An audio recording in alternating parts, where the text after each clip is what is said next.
Right, exactly. Okay. Yes. Okay. They have a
2961. We left off yesterday with Mr. Teeter during voir dire, so when you're ready, Mr. Teeter, you can pick up where you left off.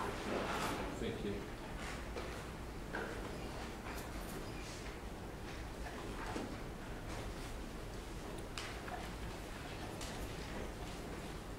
Good morning, everybody. I think we are, it may not seem like it, but I think we are making progress.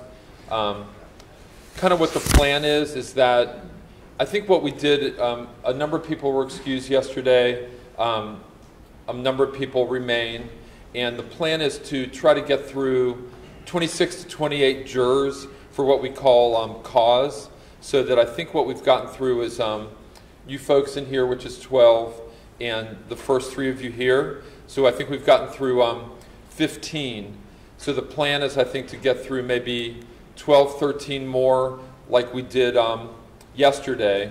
And then I will sit down, and then Mr. Mathews will get a chance to talk to all 26, 28 of you and go through maybe some of the same process that I did. And then at that point, we'd hopefully start whittling it down and getting the people that are actually going to be the jurors on this case. So I'm not going to talk to anybody today that I talked to yesterday, so we're starting fresh. And then when I sit down, hopefully it'll be in the next hour, hour and a half, then Mr. Mathews will get up and he'll have questions, and he'll get to start with everybody that I've questioned. He'll get to question everybody that's a prospective juror. So I'll start out with juror number 56. See, you work for a local construction company? Yes. Okay. And what's your role at that construction company? Manage job site. What does that entail? Making sure everyone's being safe, productive, making sure the other's happy. Okay. Well, what type of projects would you work on? Right now, we're on a healthcare project. Okay. Like bigger buildings? Yes. And it looks like, were you working at UC at the time this incident occurred in 2015? I was there during the trial. Okay. Tell me about that, juror number 56.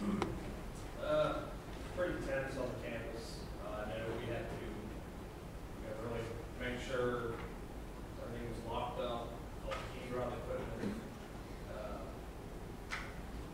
Definitely monitoring the situation just in case anything happened. Did you talk to any law enforcement officers at the time at or around campus as the time this was going on to work with them to make sure that your equipment was secured? No, I did not. It was more to the owner rep that we communicated with. And just to get straight to some of the more important questions, it looks like you had heard of the incident, obviously, what you just said, and that when you were asked if you saw the video, which you saw, that your answer was yes, Dubose should have complied with officer. Could you talk to me a little bit about that, number 56? Yeah, I feel like if a police officer asks you to do something, you should do it. Okay. And maybe if you could expand on that a little bit, if the person doesn't comply exactly with what the officer said, do you feel it goes back to that person, kind of Mr. Dubose in this case, creating a situation that he would be at fault for at that point? I think he might put more stress on the situation, for sure. Okay. And talk to me a little bit about that. When somebody doesn't comply, how that would affect the officer in a case. I mean, I would feel that an police officer every day is stressful. They'll never know who they're walking up to in a car or what kind of situation they're going to be in hour to hour, I would imagine. Okay. So, And it sounds like you've got a pretty strong opinion on that? I do. Okay. And I think you had said on the next page that when you formed that opinion that you could not set that aside in this case and be a fair and impartial juror? Okay. Tell me about that, juror number 56. I just feel like one thing led to another. Obviously, it's unfortunate to make it, but I don't think the situation would happen if you just listened to the fall direction. And because of that feeling, that's a strongly held feeling that you feel that you couldn't be fair, a fair juror and impartial juror in this case? I was not on the call. Okay. Judge, I'd ask that juror number 56 be excused for cause. Mr. Mathews, would you like to ask a question? Judge, I would defer to the court. Okay. Juror number 56, you will be excused at this time for cause. Thank you for your time and your service. We appreciate it. Okay. Mr. Teeter, would you?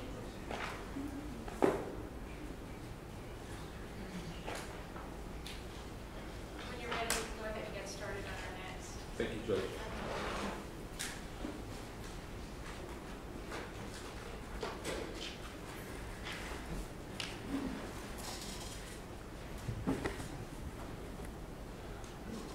Hello, juror number 57. Morning.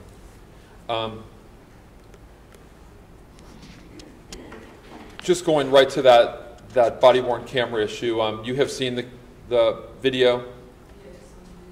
Okay, tell me what your thoughts were when you saw the video.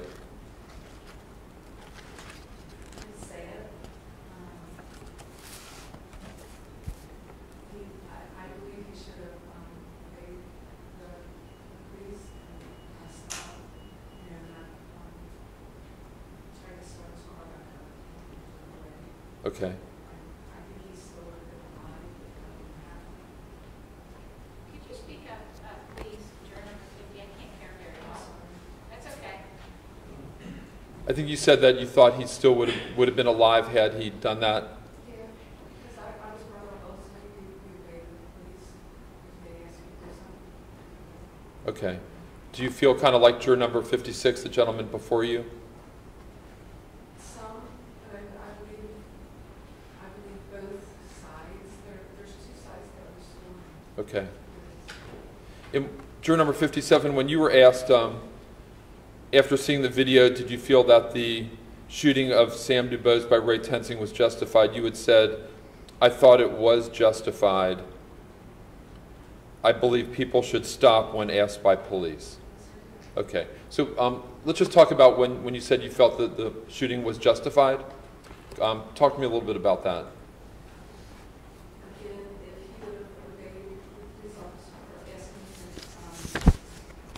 to stop, instead of shutting the door on after seeing on the video and turning his car back on, I believe the man would have still been alive. Okay. And I believe he would have been an incident going on at this right now.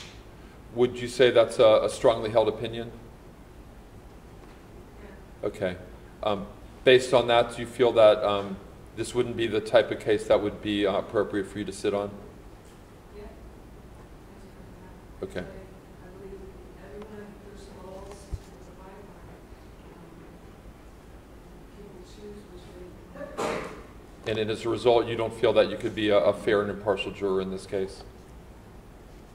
Judge, I'd ask that 57 be excused for cause as well. Mr. Mathews, any questions? Yes, Judge. Okay, go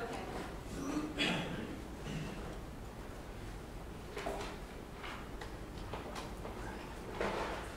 Morning, juror number 57.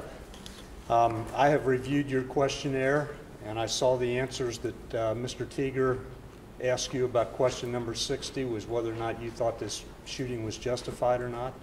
And you indicated that you thought it was justified. The following question asked you whether your opinion would influence your ability to be fair and impartial, and I believe you indicated that it would not. Is that a fair statement on my part? I think I would be a good juror because I want to see all the evidence and have people explain.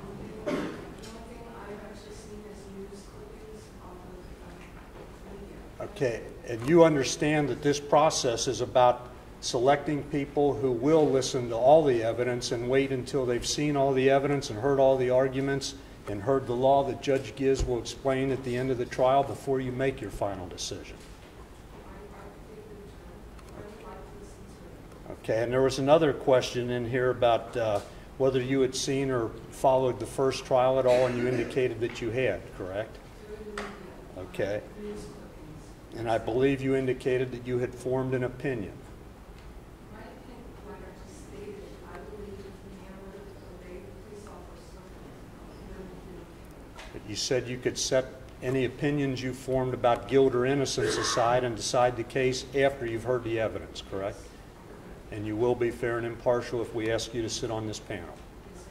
Thank you. Judge, I would object to Mr. Teeger's motion to excuse for cause.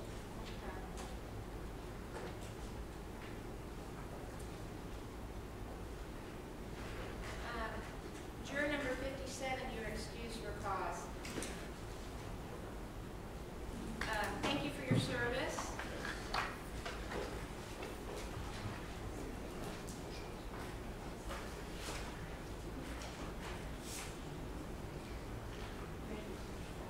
Okay, when you're ready, Mr. Teeger. Thank you, Judge.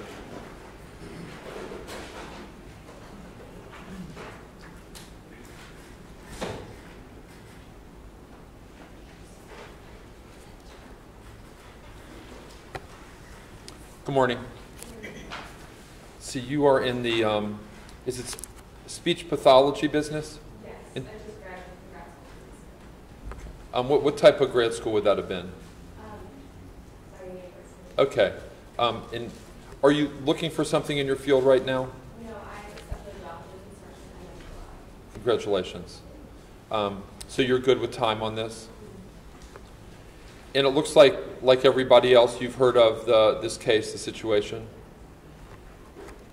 And you had seen the body-worn camera? When had you seen it, juror number 59? When it was first released 2 years ago, and I haven't seen it since.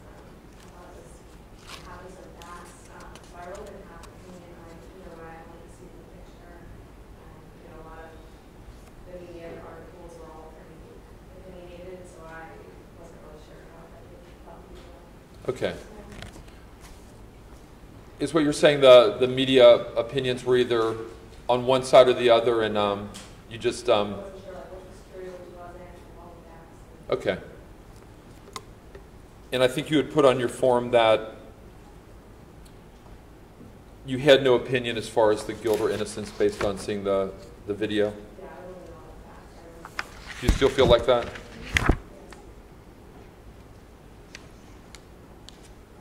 When they had asked you, I think, about the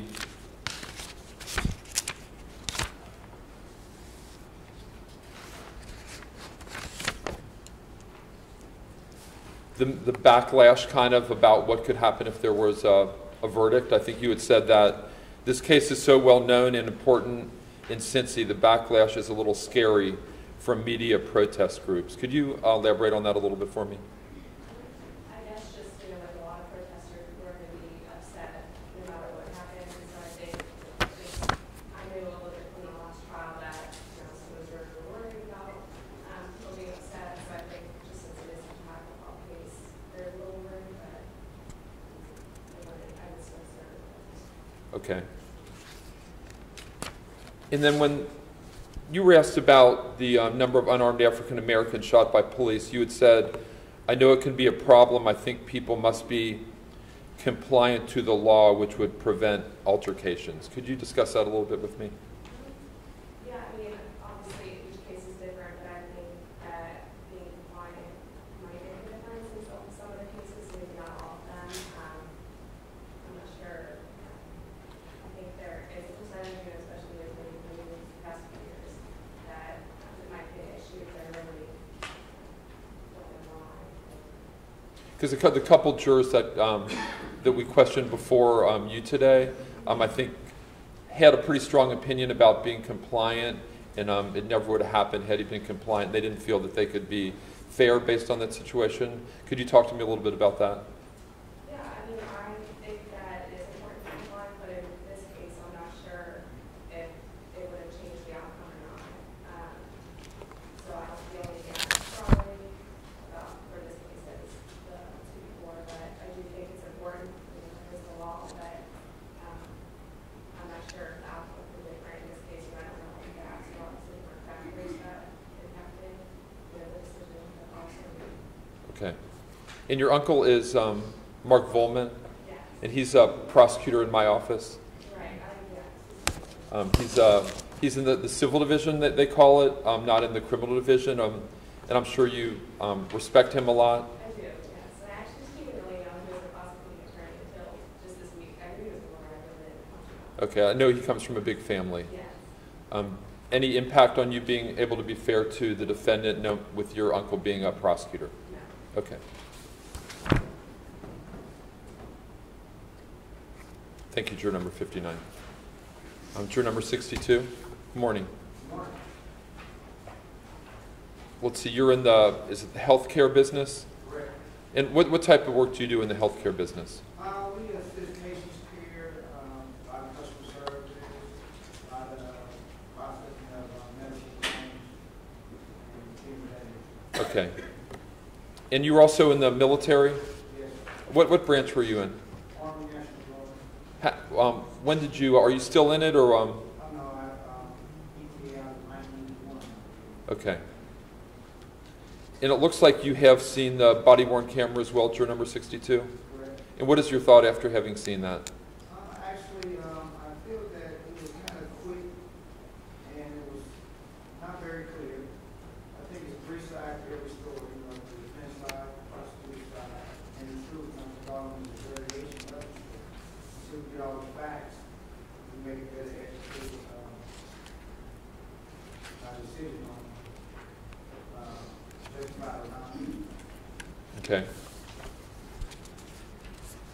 Because it looks like you didn't have a lot of discussions with different people, friends or family, about the case or the situation at all? No, not really. Okay. Because I think when they had asked that, did you discuss the first trial? You said you had not. You did listen to some local media reports. Yes.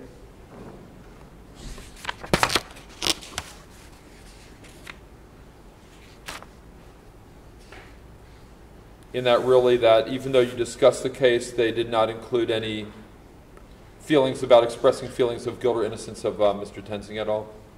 Not really. Some people thought he had been innocent, some thought he was guilty. Okay. And do you feel that you could be a fair juror and make up your own mind in connection with the other jurors and listen to them, talk to them, and they would listen and speak to you as well? Absolutely.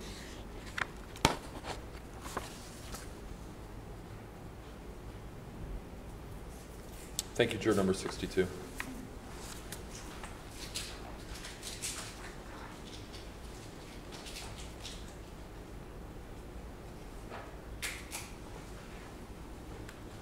See, juror number 68.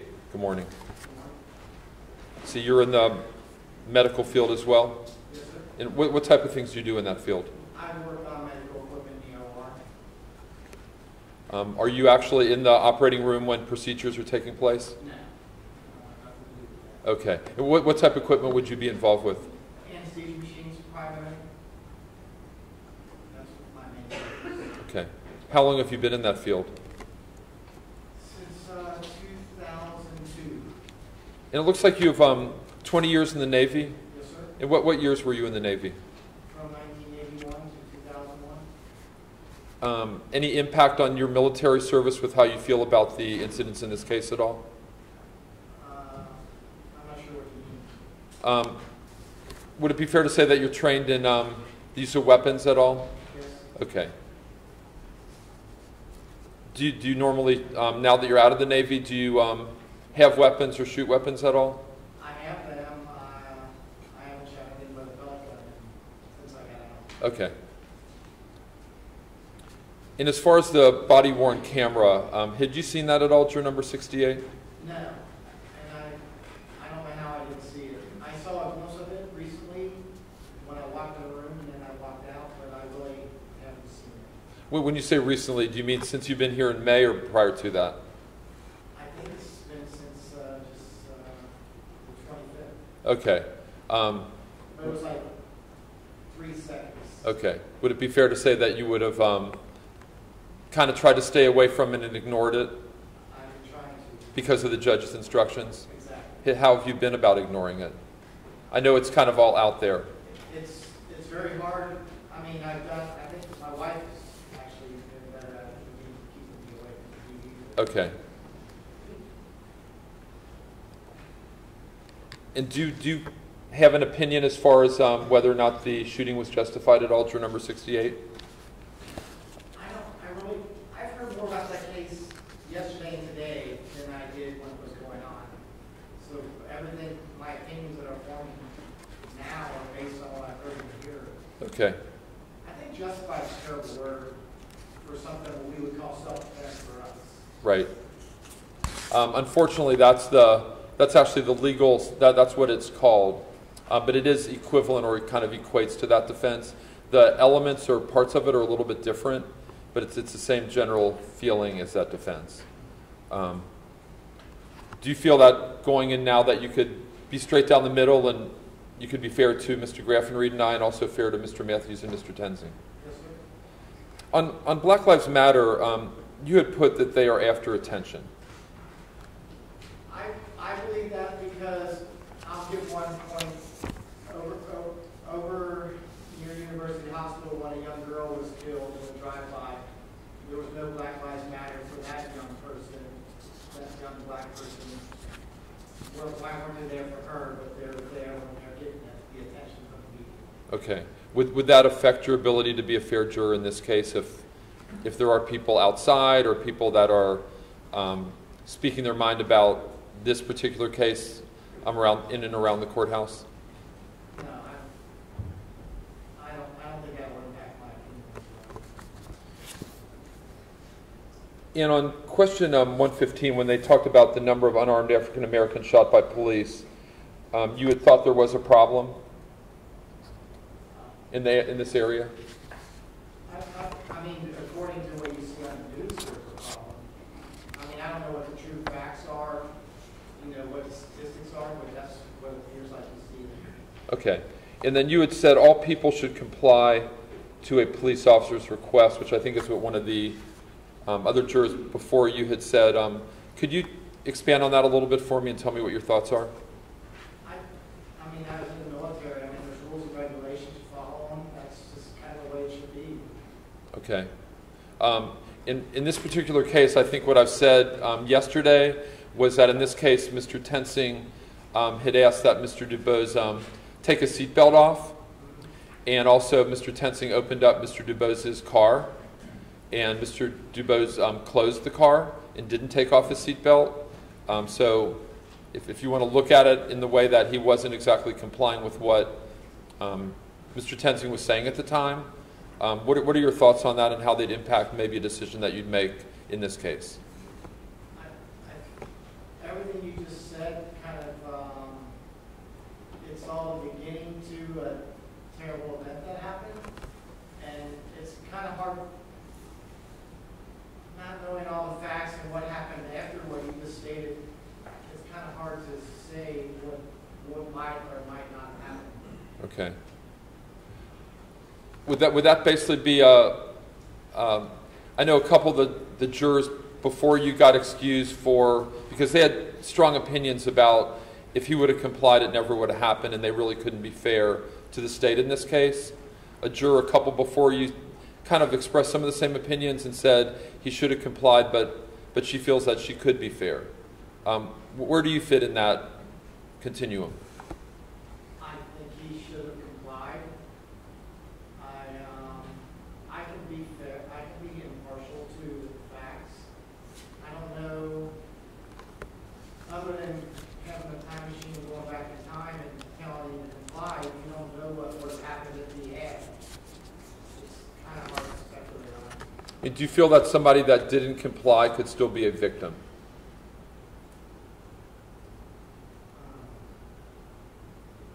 I guess so, yeah. Okay. Maybe you could think about that a little bit as we're talking. Somebody who doesn't comply To an officer's request, could be a victim. could that person be a victim just moments later? Yes, I think so. Okay. And I just want to make sure, and I'm using my words, but I'd like to hear your words, that just because a person doesn't do exactly what an officer says, they're not responsible for what's to follow if the response is criminal or inappropriate.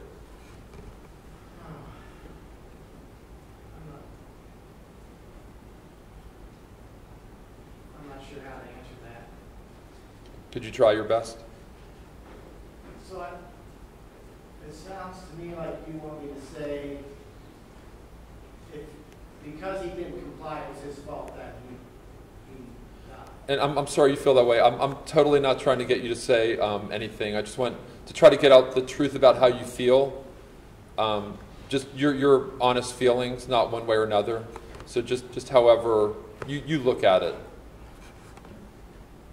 I feel he should have complied, and everything that happened after that is tragic. Okay. Do you feel that you could be fair to Mr. Dubose, even though he may not have complied with what Officer Tenzing was doing at the time? Do you feel that he could still be a victim of the person that he didn't comply with? Yes. Okay. On the civil settlement, I think you had said the university acted too soon. Yes, sir. Tell me why you feel that way. They gave all, I don't even know what you could say. I just know they settled, but he wasn't found guilty or innocent. I think that was just a big, it's like saying, oh, he was guilty, we're going to give you all this money, so go away. Instead of waiting for the process to work and then determine, whether he's innocent or guilty. Okay. And I think I talked to maybe one or more of the jurors yesterday about that kind of issue where it's a whole different group of people. Mr. Graffenried and I weren't involved in that. Mr. Mathews wasn't involved in that. It's UC's people with Mr. Dubose's family's people, and that's a separate decision, maybe based on other circumstances. What are your thoughts on that?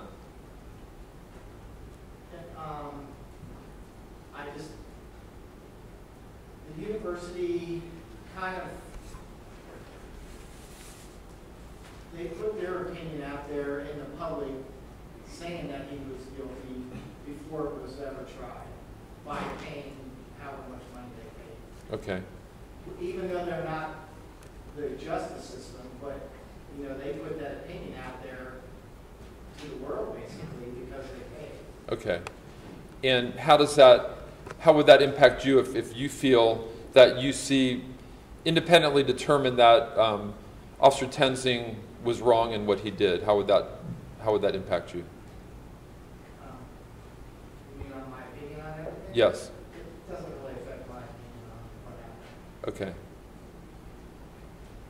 That other people may have researched or reviewed everything at UC, and they thought that was the way to go. I'm going to agree with sustained. Mr. Steve, move on to the question. Thank you, Judge. It looks like when they had asked you about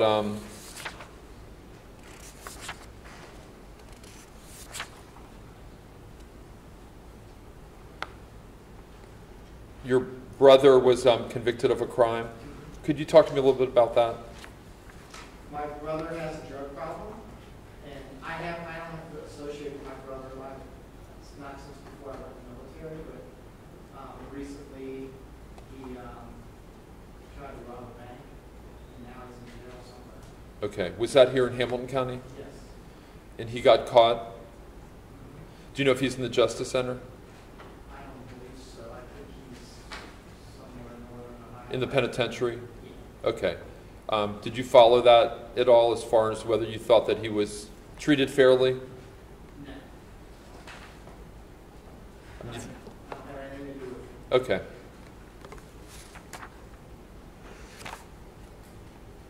Thank you, juror number 68. Juror number 70? Is that okay? So you're in work for a local company in some type of analysis, and what type of things would you do on a day-to-day basis? I sit with people and talk with them about how to do their job, and then work through the steps and see if there's ways we can do it. Okay. With the body-worn camera, I think you had noted on your form that you have not seen it. And have you heard of the Tenzing Dubose case prior to coming for jury service? Have you formed any type of opinions on guilt or innocence at all?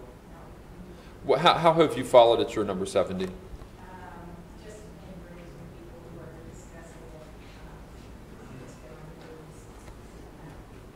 And I know, and I apologize for all of you, and especially you folks who are having to listen to this again, but a lot of people have shared their opinions now about the body-worn camera, the case. Do you have anything that you would like to let us know that you think might impact on either Mr. Graffenried and my thoughts, or Mr. Mathews or Mr. Tenzing's thoughts about whether you'd be a fair juror? I think I would be a fair juror.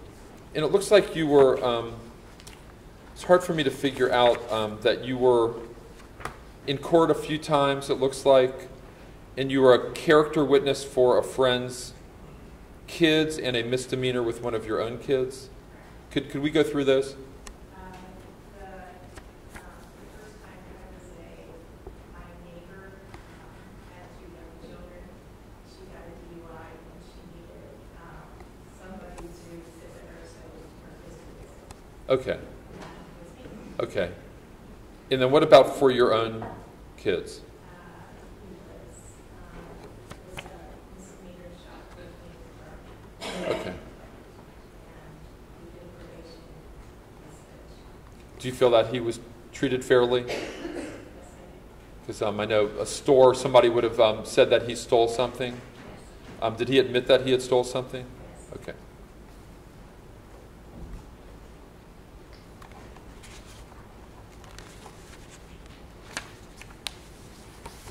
And it looks like you've got a friend that's a Norwood officer. Would that impact on your being a juror in this case? And as far as the number of unarmed African Americans shot by police, you had thought that there is a problem in that area? I think so. I don't know, when you think about the police, I would prefer to think that, 80% of them don't target people, or the majority do not.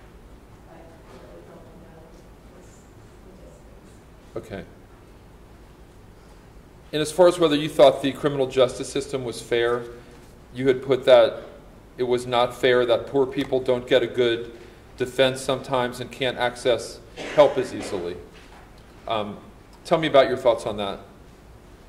I think public defenders are probably overworked and probably Okay.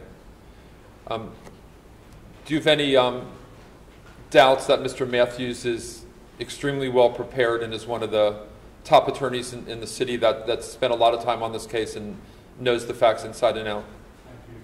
Sure. I don't know anything about Mr. Mathews. Okay. But you don't think Mr. Tenzing fits into that classification where somebody's kind of in over their head, or maybe has too many cases and can't devote the attention to a particular case maybe that they should? I don't think so. I don't think Mr. Mathews is a public defender. Okay. Is that true? That is. He is not. And again, not to get too much into the way the system works, but he has private cases, but like a lot of attorneys that handle private cases also are on a list that they do handle some public defender cases as a favor to the court, but he is a private lawyer. Okay. Thank you, juror number 70.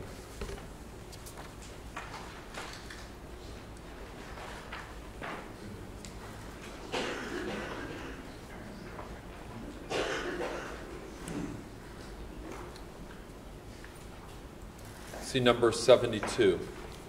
Good morning. It looks like you've worked in the medical field, but are you currently unemployed? I'm Retired. retired. Okay. How are you enjoying your retirement? I absolutely love it. Good. Well, what type of things are you doing? I work as a cardiovascular technologist, so I work with heart patients. I give IV therapy. I was an EMT, so I transported patients. I worked with an mobile intensive care unit, so we transported patients back and forth. Then just other things. Okay. And what are you doing with in your retirement? I play music. Okay. Husband and I have a duo, so we travel and play music together. Okay. And And that you would play an instrument then? I do it again. Okay. And what's your husband play? He plays guitar and drums. Okay. And what type of music do you play? James Taylor, pop singer, 70s. Okay. Okay. And I was a little confused by your questionnaire, and maybe I'm sure you can straighten me out on it. And again, I apologize for bringing this up in front of all these people, but you've been the victim of domestic violence a couple times? Yes. And could you talk to me about that a little bit? And was not very good at picking spouses. And unfortunately, two of them turned out to be very abusive. And I was put in the hospital a couple of times due to the domestic violence. And promptly divorced them Okay. after everything was over with. Were you, was there like a weapon used, or was it mainly like hands or feet, things like that? One was hands, one had a gun involved. Okay. And each of one of the two of your prior husbands, one had a weapon and one just beat you? The one that, were either of them officers or, okay, the officers in your area investigated it? Yes. Okay. What were the outcomes of the cases? The one without the weapon was just restraining order, order to stay away. Were criminal charges filed in that case? I don't think so. Okay. Was that your decision? Okay. Like I said, not really judgment. Okay. And what about the one with the weapon? That one, he did go to prison. He was found guilty. What year would that have happened in, juror number 72? In this, Has it been a number of years? yeah, back in the 70s. Okay. Probably none of the people that were here in this courtroom were involved in the case? Okay. Do you feel that you were treated fairly by the police and the prosecutor's office? And as far as the body-worn camera,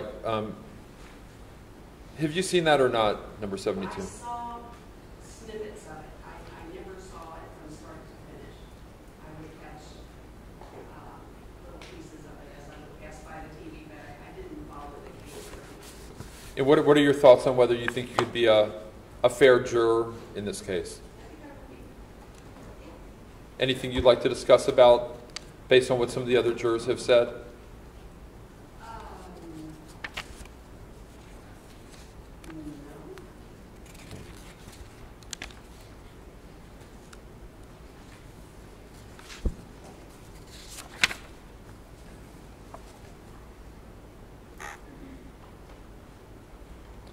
No.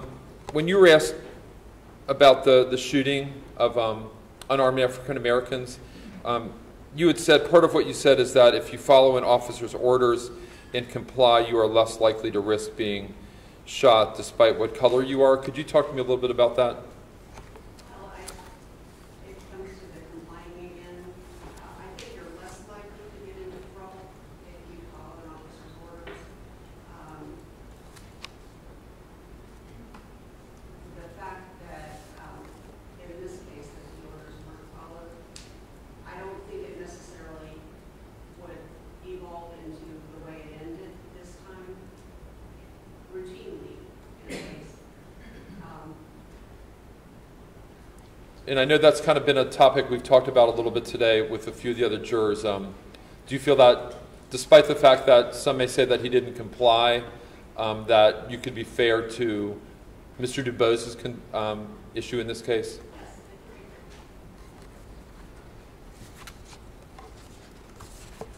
And I think you also had some concerns about being if you were a juror, being singled out by the public, especially groups that seem to want violence no matter what verdict is reached. Yes. I know some of the groups, the protest groups, and everybody has the right to protest, that's fine, peaceful protest is great. But some of the groups don't seem to be so peaceful at times. So I would be a little worried about someone finding out, you know, that I was a juror and get in my face. Okay, To be brutally honest. sure. And if that were to happen, do you feel that you could handle yourself after it's over? Oh, yes. Okay, Yeah, it's one way. okay. And you grew up in a predominantly African-American neighborhood? What part of town did you grow up in? I lived in Avondale until the second grade, and then I moved to North Fairmount and lived in North Fairmount most of my life. Okay.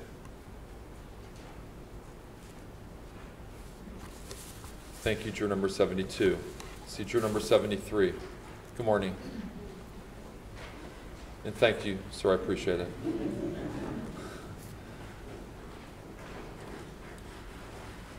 See, it looks like, I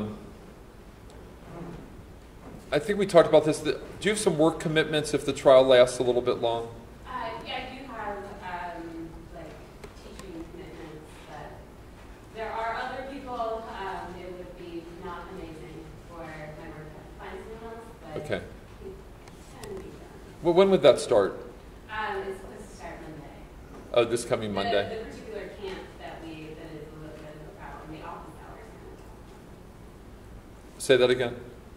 Like, the time where I'm just in my office is no big deal. We just happen to have like a day camp going on next week.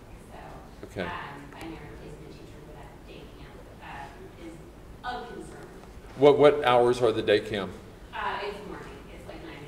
So the 9:30 to 1:30 would exactly be the same time as your camp. Exactly, yeah. And if, I guess only you could tell us whether you think you could be a juror and have somebody cover that, or whether you feel that you can't be a juror because you need to do it.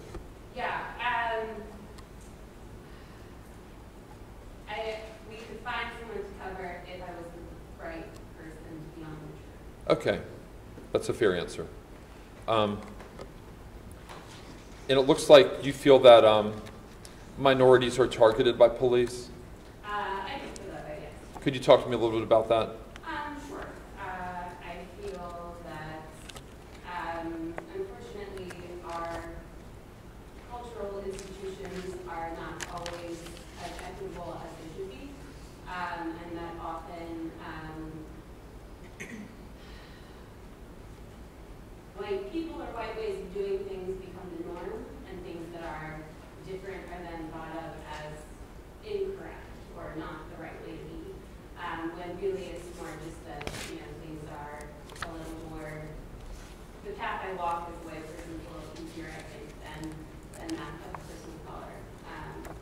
And that I am familiar with some data around these things, so it's easy to see that, for instance, like drug crime, we convict people of color at a higher rate, even though the rate of usage is very similar across all races. So why does that happen?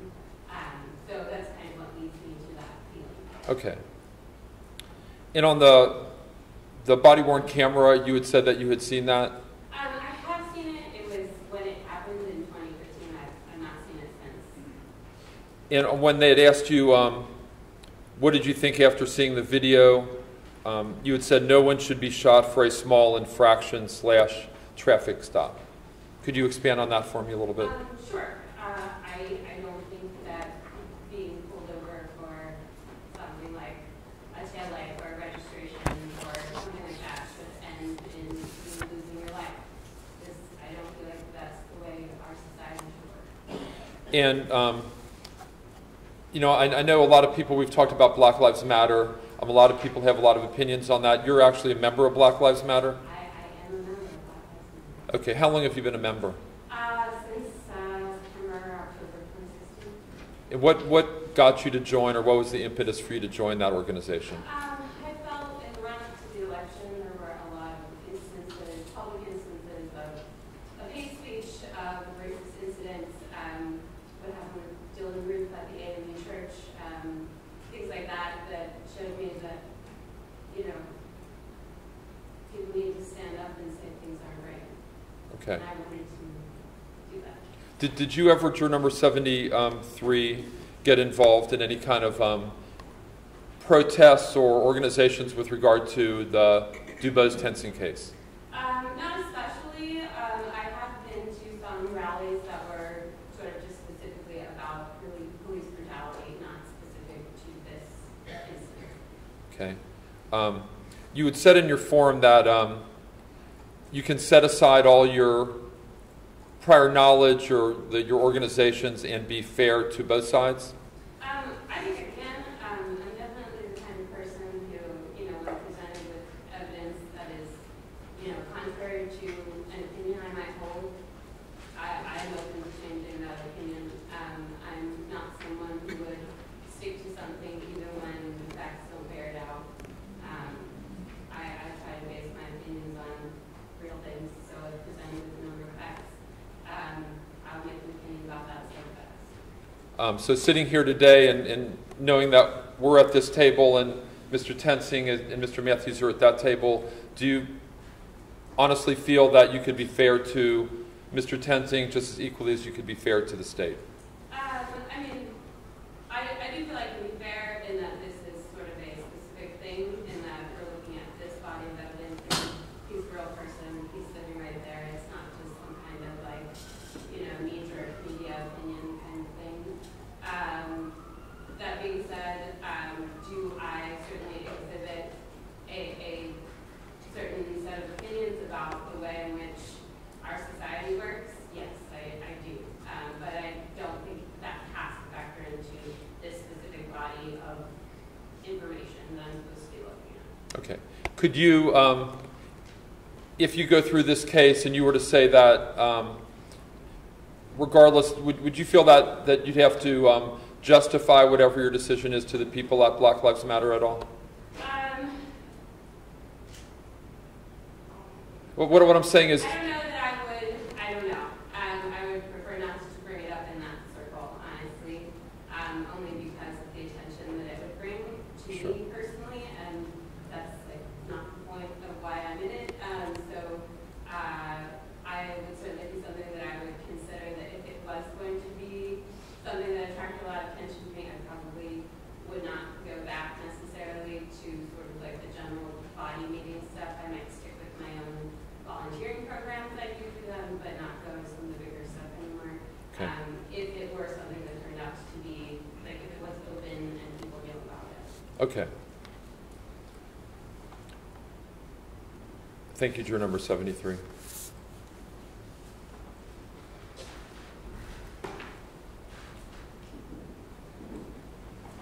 I'm just trying to count here. So we're through 21, so I think the thought is to get through 28. So we're getting there. Seat juror number 74.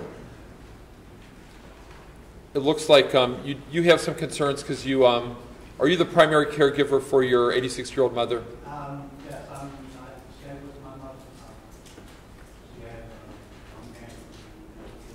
I'm sorry about that. Still functional lung disease. She's not in bed right now.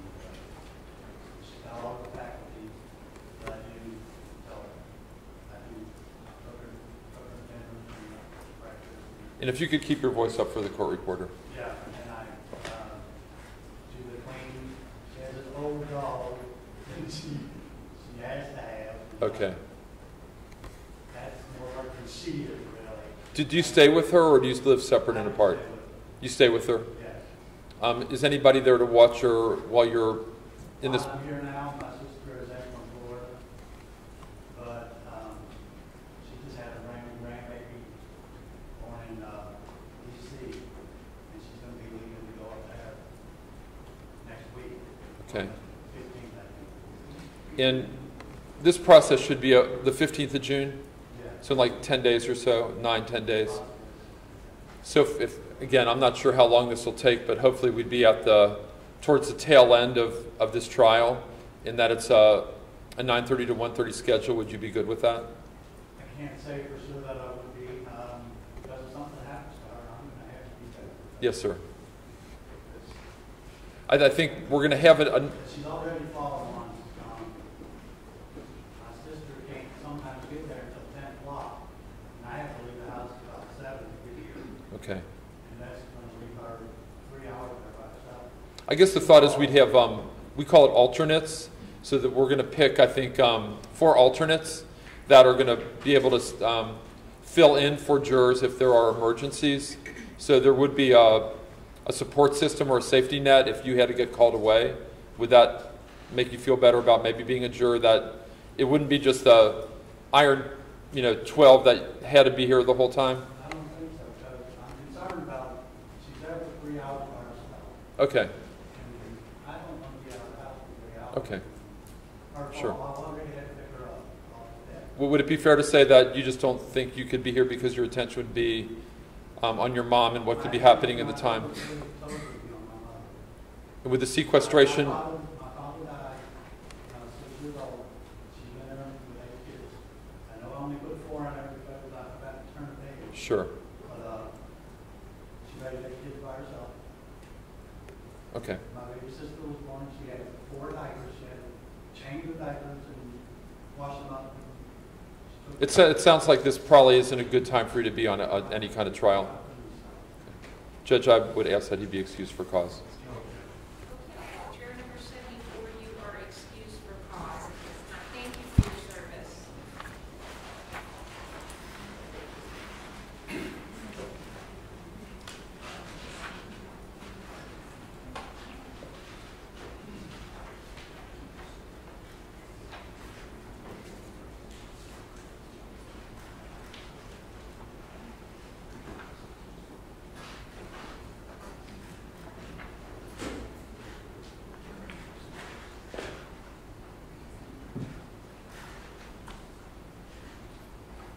Mr. Teacher, when you're ready. Sure, Judge. See juror number 77. In your doctor, PhD. that's still the same. I'm not going to argue. Okay. And you're a scientist, Correct. and you work with, is it polar bears? Yes. Okay. How long have you, is it just that, and I don't want to sound too stupid, like I'll call it an animal instead of a species, I don't even know, but is it just that one particular? Yeah, my focus is on polar bears. I do work on some other species as needed, so red pandas and other bear species. Okay. And you looks like you have heard of the case, I have, yes. and you've seen the camera. I did. I saw the footage when it was initially released. And when they had asked you what your opinion was on whether it was justified, you said not sure if it was justified or not. Yeah, and I guess when I heard that there was body camera images available, I thought that, the truth would be very evident, visible upon watching it. But when I watched it, I did not feel like I could come to a conclusion whether or not it was justified or not. Okay. It was quick and it wasn't clear, and I didn't feel like I could see much. How many times would you say that you've seen the video? I watched it one time all the way through, and then I know it's been all over the news, so I think I've seen clippings here and there, but I didn't really stop to watch it again. Okay. And as far as, I think you'd be maybe a good person to talk to about this, about expert witnesses. Tell me your thoughts generally about expert witnesses. Well, hopefully they would be people with the most knowledge of a particular area of interest, so either video camera footage or whatever. But I know that there are different opinions, so based on opinion, put 2 scientists in the same room, they can certainly disagree about the same subject or how it should be interpreted. And definitely coming from the prosecution side and defense side, they're going to have conflicting opinions, for sure. So just a good idea to synthesize what they were telling me and come to a conclusion. Is that common in your field to have different experts disagree about maybe what the right approach or what certain data means? Well, we have a peer review process in science, so usually you're judged on, anonymously by 3 or 4 peers. They review your work and present you with suggestions, comments. I guess sometimes people definitely disagree on how data should be interpreted. Have you published in your field? Yes. What type of, maybe if you could just give me something I could maybe understand, like what type of articles have you published in? So I published in animal science journals primarily, so I'm a reproductive physiologist. My main focus is better understanding of the reproductive processes of endangered species. So one of my more recent articles was I'm trying to develop a pregnancy test for polar bears. So I'm looking at novel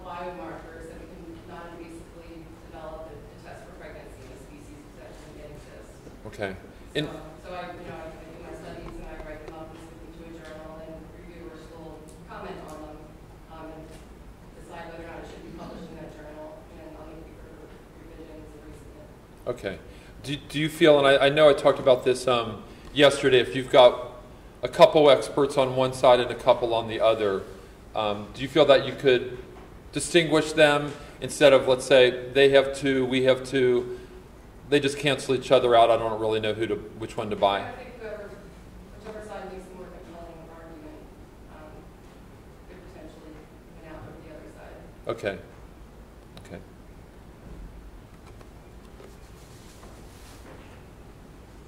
And it looks like there was an incident, it looks like up in Philadelphia where you had stayed at a time, where a Philadelphia mounted patrol police officer was found guilty of molesting a child at a stable you had ridden at throughout high school. Tell me about that a little bit. So I'm from Philadelphia originally, and I was involved in horseback riding during late elementary and high school. And the Philadelphia Mounted Patrol stable is not too far from my stable, and there was an officer that would come by frequently on his horse and sort of hung out with us. And it was mostly like younger girls who were involved with horses and at that stable. I never really thought much of it, but right after I went off to college, I learned that he had been molesting one of the girls at the stable for a long period of time. He was tried for it and convicted. Okay. Do you know whether he admitted or denied or what the... And I guess it took her a while to disclose? Yes, I knew that it went on. I don't know, but I heard that it went on for a long, like over a year. Okay. Do you feel that based on what you know the justice system worked in that case? I think so. Okay.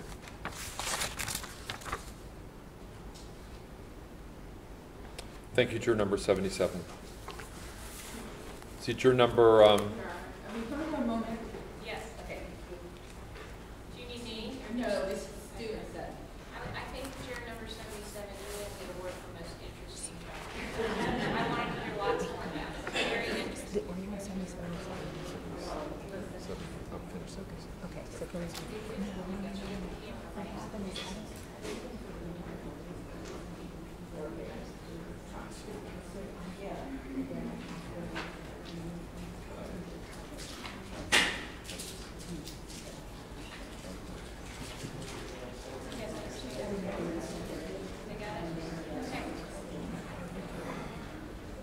Folks, take a quick stretch. You can stand up real quick. I probably should. I'm just looking out for you. Thanks a lot.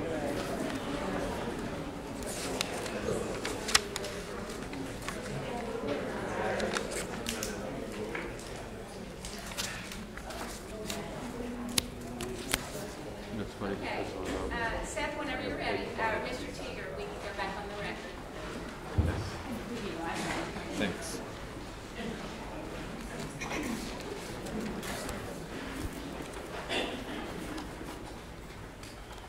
What Mr. Graffenreid brought to my attention was I think you had put on your questionnaire that you had finished some answers on the back of maybe of a page, and we didn't. It just got copied for everybody, so we're good on that now. And you work for, looks like, a local store. Yeah. And it's you work in website type stuff. What do you do? So help manage the website, mostly back-end deployment, so it's sort of not a lot of the stuff you see, a lot of pipeline background. The background stuff. How long have you done computer work? 4 or 5 years. And it looks like you've you know about the case, the Tensing Dubose case. Yeah, I started to pay attention near the end of the last one when there was like fire out time, the jury was deliberating, because everybody kept talking about their riots and whatnot. So I was really curious as to what was going on. Okay. And tell me how you felt about when people were talking about if there was going to be riots or not.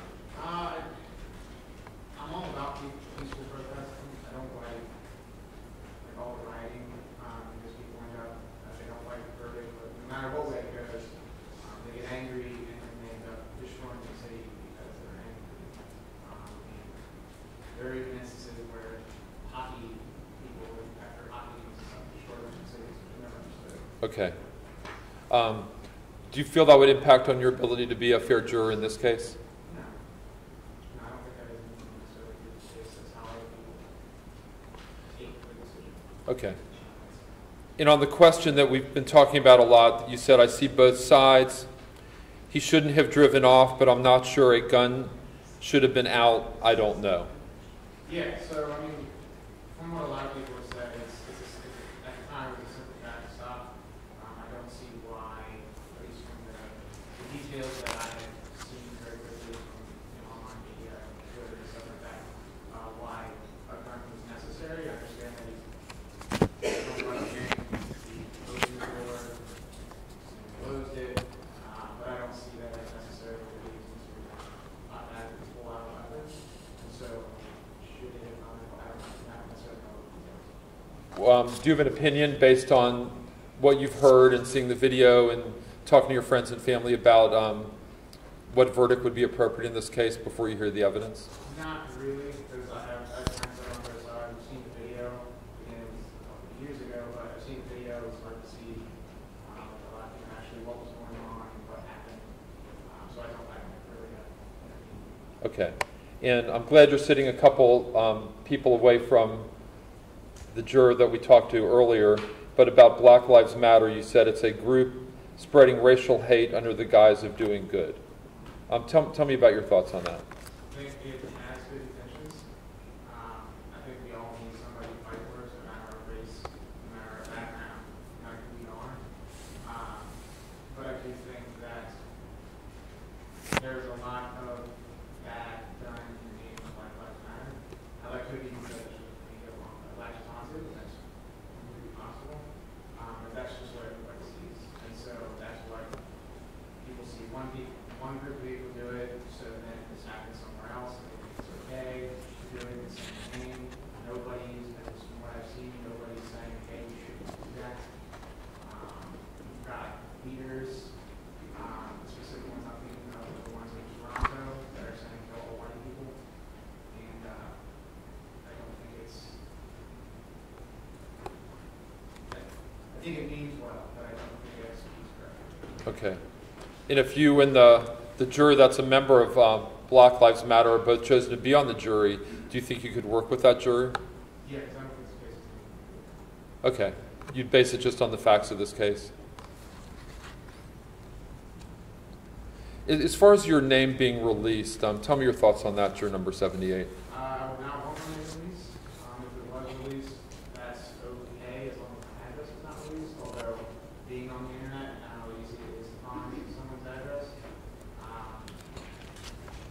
So I would not want to. And I think that's kind of still going on, but if there's any indication from the last trial, I think what I'd said before was that at the conclusion of the trial, the questionnaires were released, but they were heavily redacted, so that there was no personal information, not only just name, but anything that could lead to somebody identifying you and tracing you back to a certain person. Would that be okay if it were the same type of situation in this case? My worry is not for myself, it's for my family. Okay. My girlfriend, who I live with. Okay. I worry about them either getting harassed by the media, because they do that, or being harassed by people who are just going over the top, who may mean well, but are going over the top. And that's more of my fear, not so much your thoughts. Okay. And on the number of unarmed African Americans shot by police, you had said, I think like a lot of people had talked about today, the problems arise from people not complying with police officers. Things get escalated because people run or fight instead of just talking. Yes, so I think cops have hard jobs. I think they're in high tension situations at all points. And so any way that we can make their lives easier when we interact with them, I think that's where it should go. You never know what they've had to deal with on the particular shift they're on. And so anytime I run into a police officer for pulling me over or whatever, I try to be as nice as possible and try to, because they don't know who I am. And just because I'm a white male does not mean that I don't mean any harm. Okay. So I try to let them know from the beginning, I don't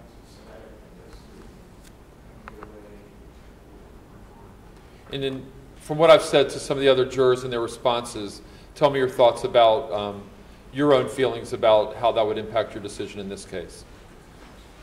I know, so from what we hear, it sounds like he wasn't fully compliant, but I also think that the punishment shouldn't have been crime. So in this case, he necessarily didn't except close the door, which there could have been tons of other reasons for that. He could have been trying to grab the door to get him support to get out of the door, and but there's tons of other things that could have been going on.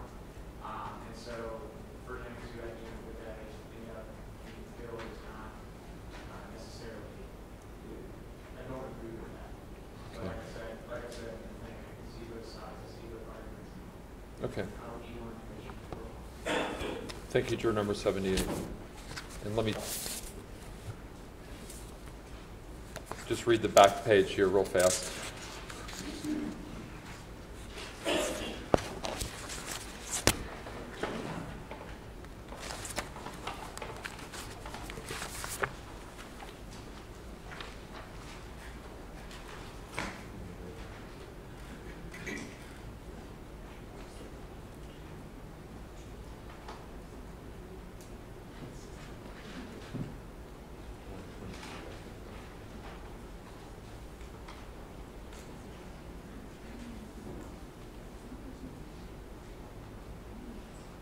Are you 79?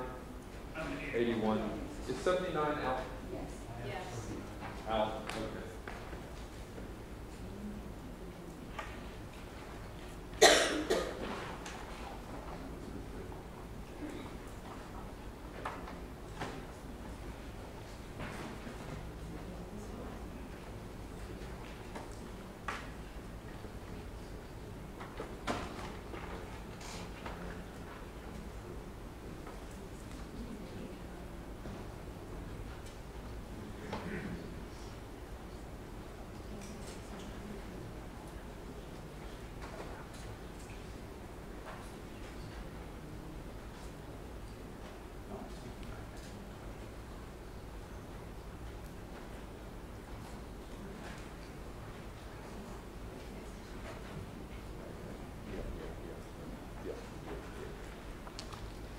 Sorry, Judge.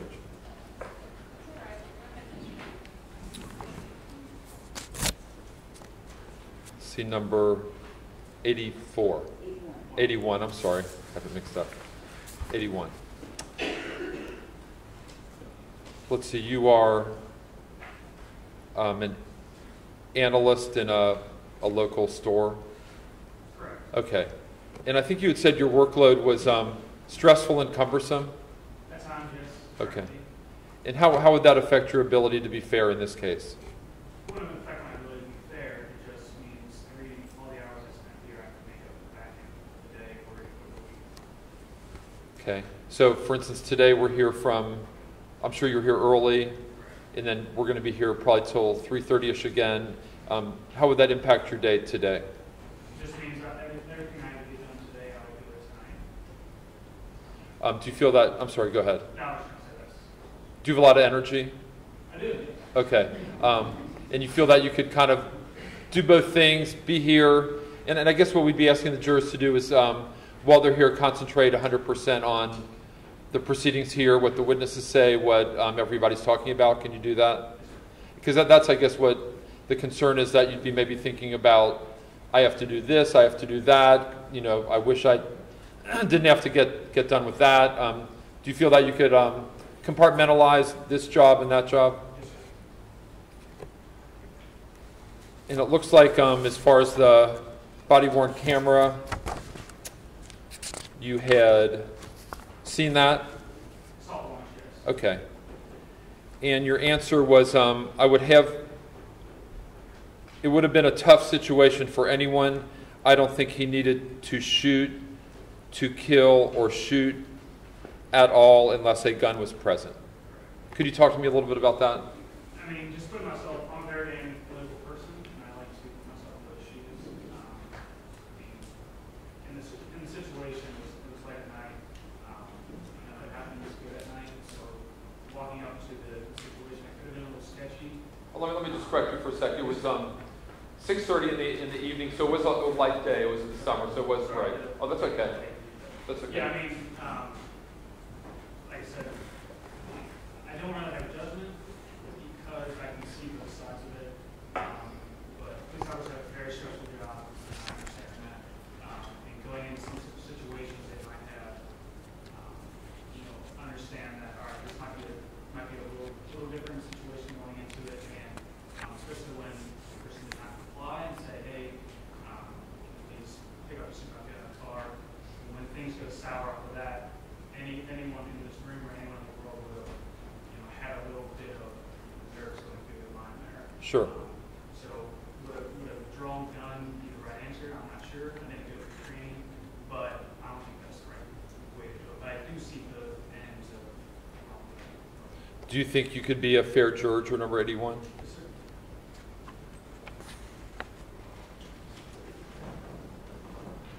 sir. When they had asked you whether you had formed an opinion as to the guilt or innocence of Mr. Tensing, you had put that you had formed an opinion? Correct. And what was that opinion? Well, to be honest, like I said, I only saw the video once. Sure. It was a long time ago. The opinion was, I believe I said I wasn't sure the exact right was justified or not. I just believe the situation was difficult for the officer, and obviously when when things went sour, like getting out of the car, obviously that person in the car knew there was going to be repercussions if they didn't do it, so they were trying to hide something.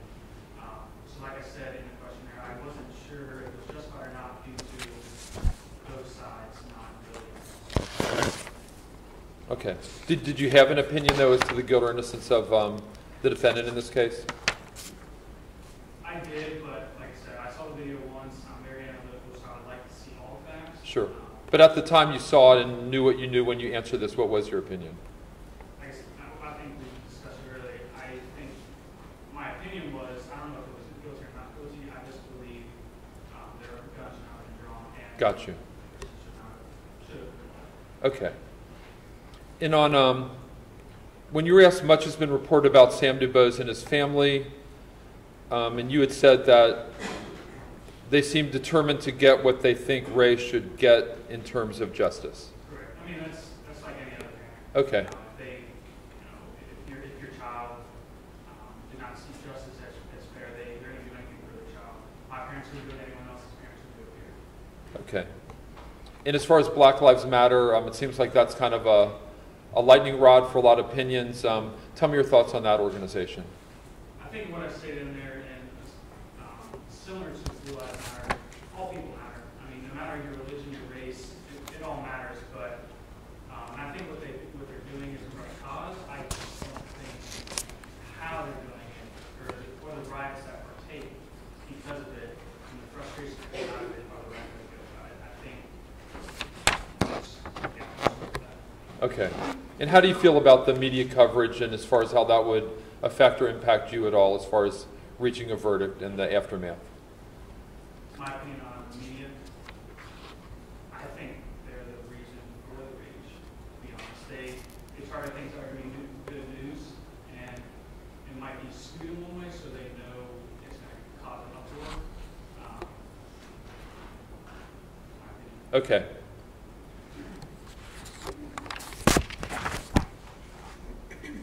And it looks like early on that you wanted to be in the FBI? Okay. Tell me about that.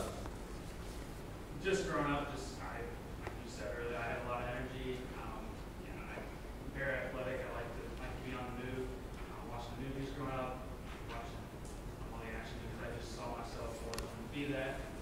I even had like a little coloring book when I was growing up saying I want to be an FBI agent. Okay.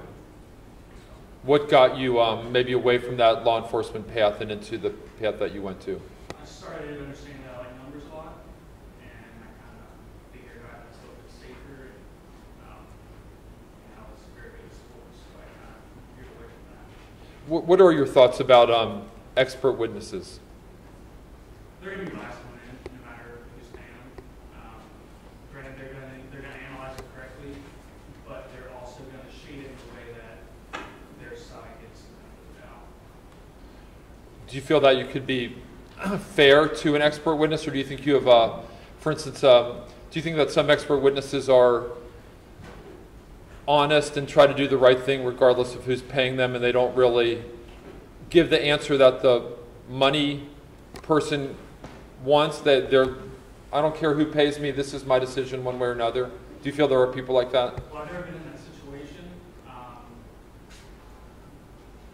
but I feel like they would try to do the best to their ability.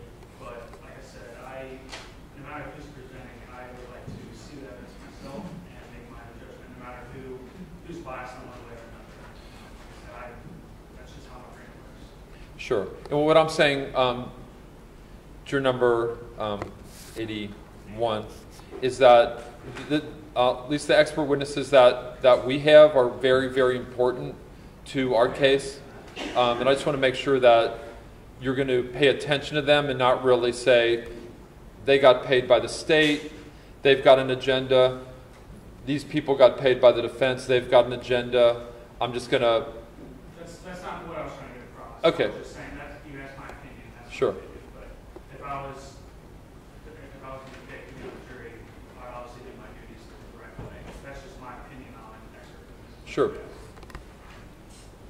But you don't feel that expert witnesses would cancel each other out because each are basically called by one side or another and they have inherent biases going into the case?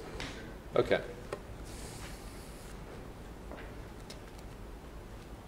Thank you, juror number 81. See, juror number 84. Morning. See, you're looks like an intervention specialist. And what type of things would you do in your daily job?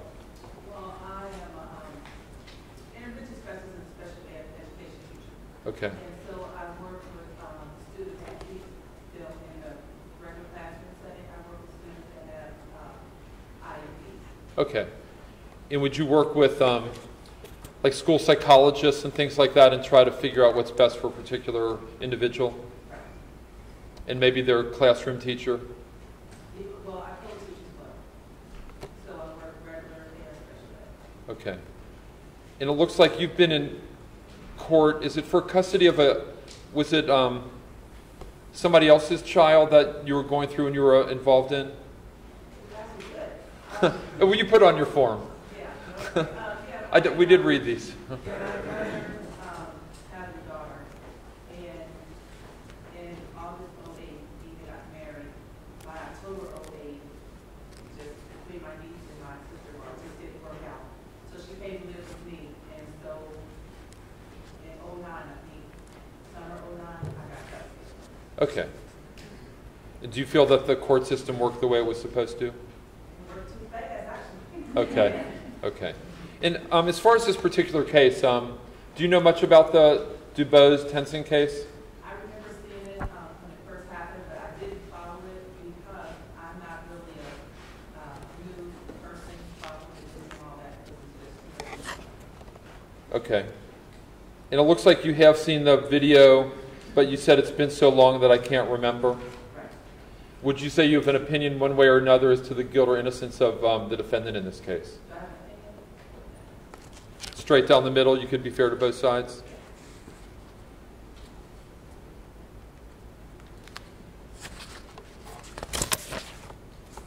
And it looks like when they asked about the number of shootings and so forth, you said there are problems, lack of understanding on both sides. Could you elaborate on that a little bit for me? Oftentimes, people may know the law, may not want to follow the law, and then maybe oftentimes, public servants, maybe they follow the law too straightforward, don't let people have a little benefit of the doubt. Okay. And then when they had asked you whether the criminal justice system was fair, you had thought the high rate of incarcerated African Americans was a concern to you. Could you talk to me a little bit about that? Well, because that's what I normally hear. Being African American, you hear that a lot. Oftentimes you see it on television. Not really until you're around Caucasians that you hear about, like, in the workplace, that you hear their family members are having issues too. So I really don't hear that side because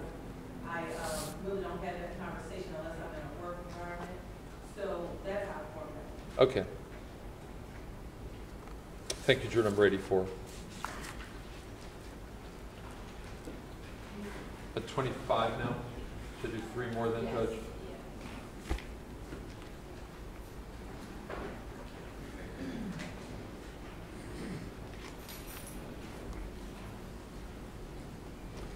When I said there's 3 more, don't think that it's over, because then Mr. Mathews gets to get up and talk to 1 through 28 again. So we are kind of getting there. So, number 85.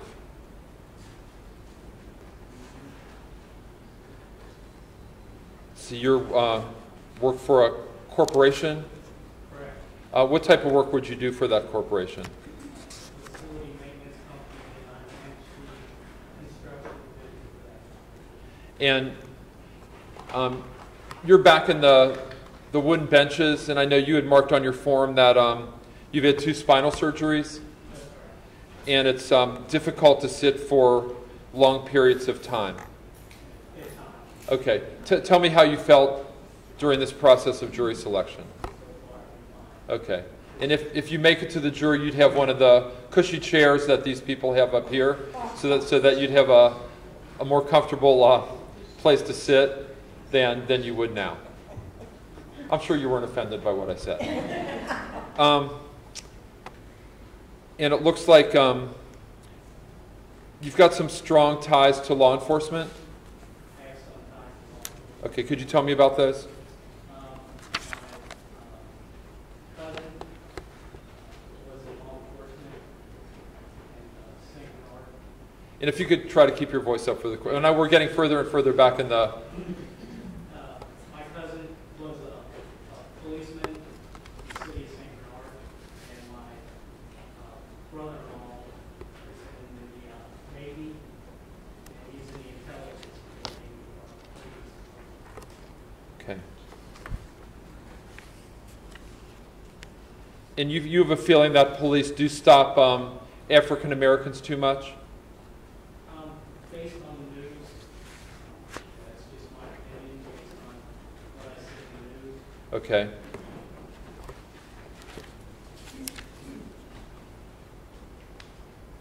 And I was trying to figure out the bad experience that you had with weapons. Could you tell me a little bit about that? I was back, and there's 2 issues. I was shot at during the riots back in the 70s, and my oldest son was murdered. I'm sorry about that. How long ago would that have been? 1999. Okay. Would my office then have been the ones that prosecuted that? I would say yes, because it was here in Hamilton County. Okay. Was there a trial, do you know, or did it? There was a trial. Do you recall what the defendant's name was? The defendant? The shooter. Yes. Can I say it? Sure. William Miller. William Miller. Yes. Okay. Where did that happen? It happened on the west side. Okay. And I remember it was one of the prosecutors, I think, Okay. Was it a jury trial like we're going through now? yes, yesterday before we had lunch in front of Memories, because the jury box was on the other side. Okay. Do you remember who the judge was? Not for that trial. Okay. Do you feel that my office handled the case appropriately? Yes, I do. Was it a guilty verdict? Yes, it was. And I know that doesn't bring back your son, but at least there's some measure of justice, did you feel? Some justice, yes. Okay. And having gone through that, how would that, if at all, impact your ability to be a juror in this case? I think it would impact my ability, because unfortunately, I would understand the side of the state and county, Okay. just because of what I've gone through when I was a complaint. And I'm sorry to bring this up. It happened a while back, and it it's always painful to bring up these kind of memories, and I apologize with you having to share this in front of like a large group of people in this kind of forum. So based on that, you don't think you could be a fair juror in this case? Okay.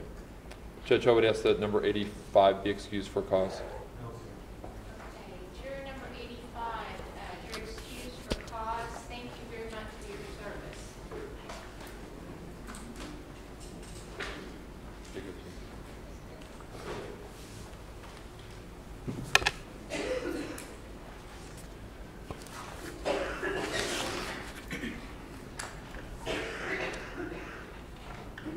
See. Hello, juror number 86. Morning. And I think we went to the same high school, and we know each other through sports. Fair to say? And I'm sure all of you looking at me would not think I'm an athlete, but you know different. Is that fair to say? Okay. Thank you. The fact that we know each other, I know we've never really socialized, gone out, talked very much, but do you feel that you could be fair to the state and fair to the defense, knowing that we know each other before this jury selection? I don't think that would impact. Okay. And I know that just maybe one of the threshold questions is that you do work for UC. Do you feel that you could be a fair juror based on the fact that you work for the university? It would be very problematic for me. There's the trial is going to impact the university a great deal, and trying to navigate doing the right thing versus trying to anticipate what is how it would impact the university. Okay. Would it be fair to say this might not be this wouldn't be the best case for you to be on, that you could be a juror on another type of case, but this one would be a problem? This would be a problem. Judge, I would ask that 86 be excused for cause. Okay, juror number 86, thank you. You're excused for cause at this time. Thank you for your service.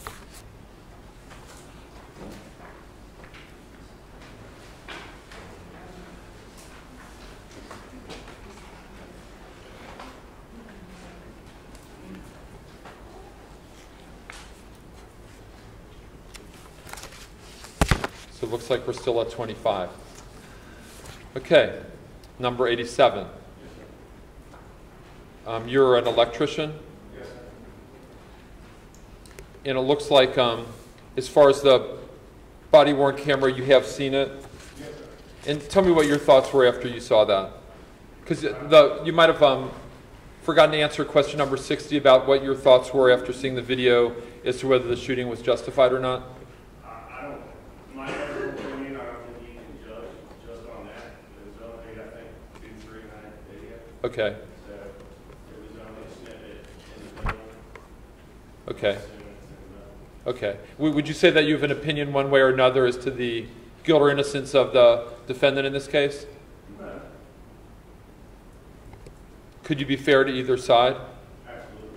And have you discussed the case with other people before you got called for jury service? No. I'm busy with my work and my family, and I really care less about Okay. I think you had raised your hand before about maybe some questionnaire concerns.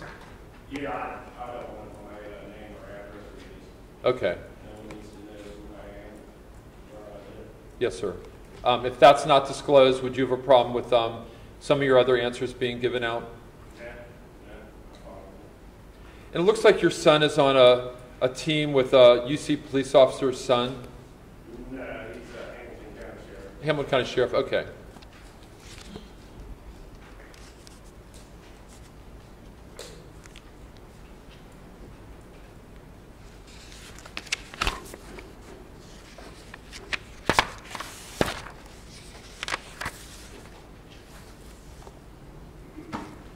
When they had asked you about the shooting of African Americans, unarmed African Americans, you had said yes and no.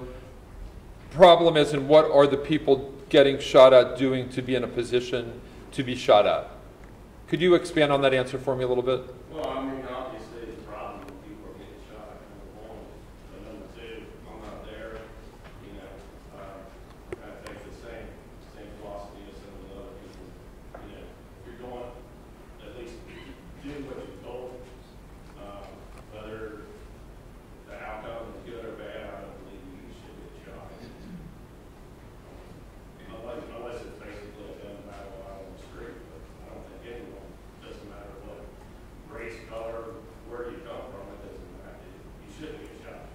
Okay.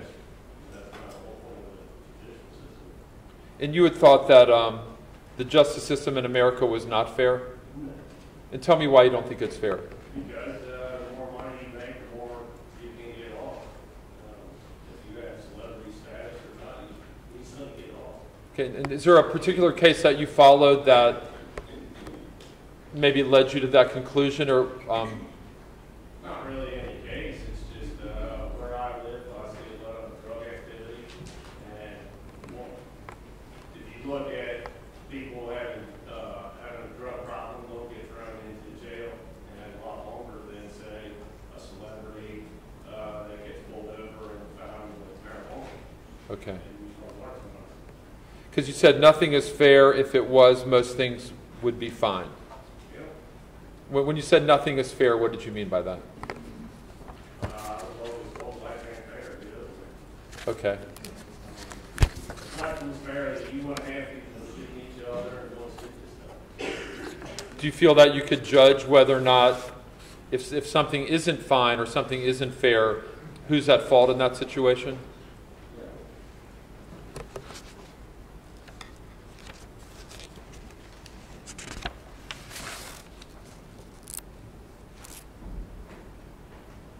And when they asked if you ever had a negative or frightening experience with a person of another race, you had put yes.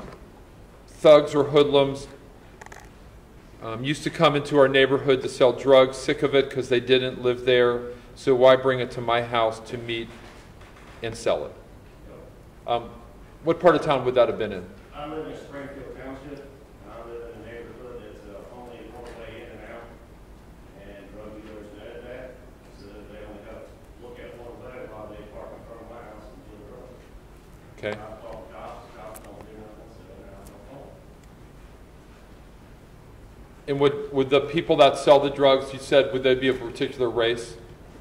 Most of the dealers are black, and most of the people that buy from them are white. Okay.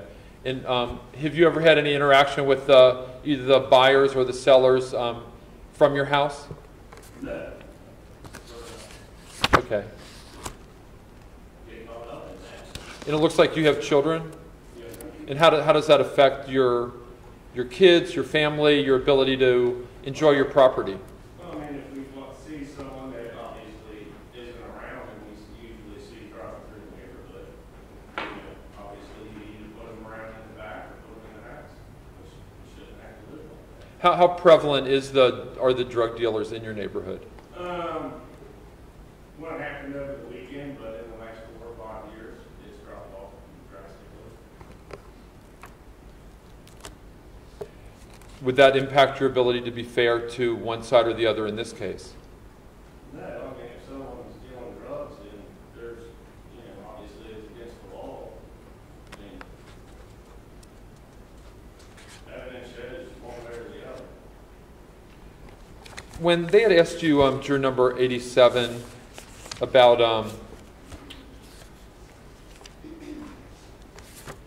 do you have an opinion, whether based on religion or otherwise, about whether or not there are ever any circumstances where one human being is justified in taking the life of another?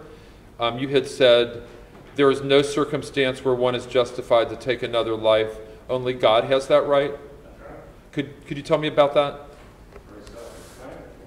Okay. No one should have power over someone else to take their life, just because unless you're talking about war or something, it shouldn't come down to taking someone's life. Tell me how that would impact your ability to be fair to Mr. Tenzing or Mr. Dubose in this case. Because he did take a life. Right, but I don't think in this instance he felt that it was his job to take his life.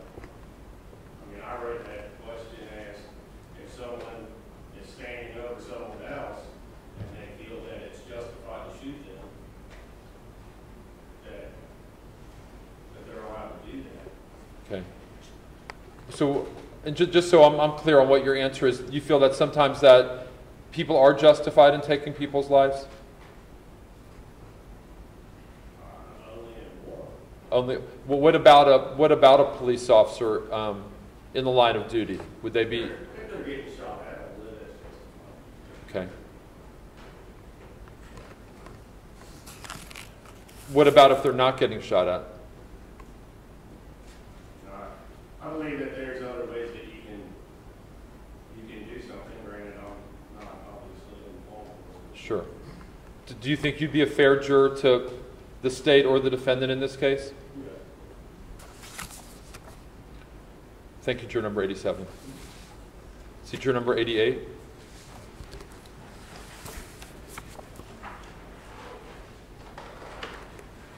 Let's see, you are retired, sir? Okay. It looks like you're, you do some part-time, is it financial work? Well, no. My son started business Rehabbing houses?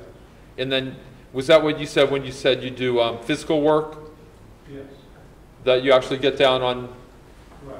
rip things out and They're walls out and stuff, drywall, just kind of like on HGTV? kind of the same thing. Okay. And you're trying to flip the houses, so to speak? Correct. Okay. And it looks like you've got some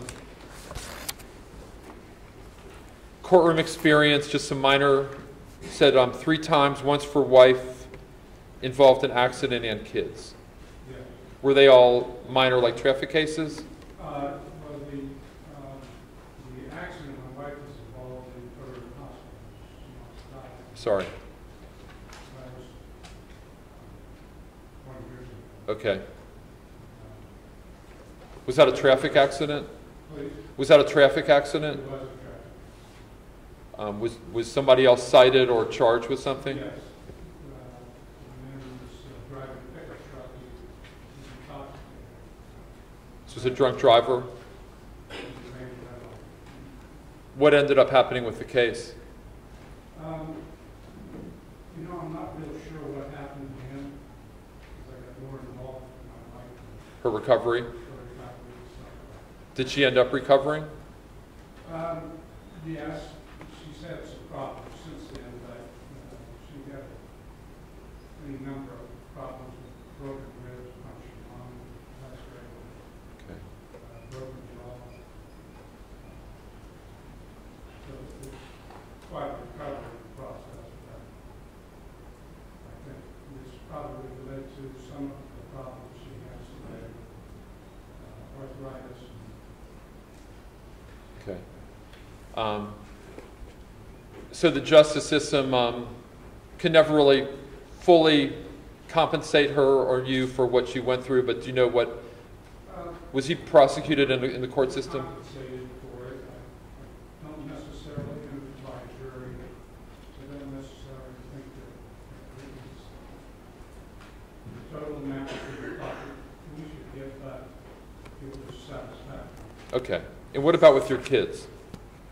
Well, we had a couple instances where we went to court with one son. Anything serious? No. Okay. Do you feel that he was treated fairly? And as far as this case, the body-worn camera, do you have an opinion on whether or not the shooting was justified? No, because I don't really, I mean, I saw the video briefly once when it first happened, but I don't think that I had enough information to really make a good judgment whether it was or not. So I think you would put that had he obeyed the officer, the situation wouldn't have happened. And I think that a few other jurors have expressed that kind of issue. How would that impact your ability to be fair to Mr. Dubose in this case? I don't think I have a problem one way or the other, but as long as I got all the information and seen all the evidence, heard all the evidence. Okay.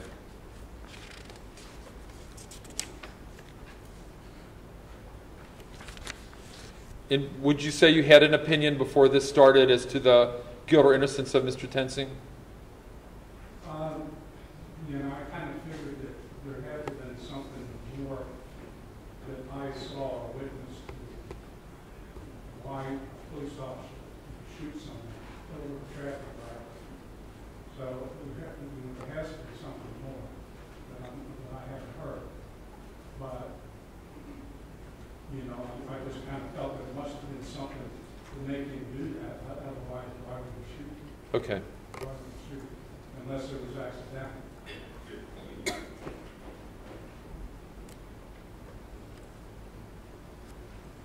Thank you, juror number 88. Juror number 90. See, you're, looks like a social worker, and you've got an educational degrees in that field, and you work for, you've worked for different like local agencies. Okay. And you've heard of the case. Tell me what you've heard of the case before jury service.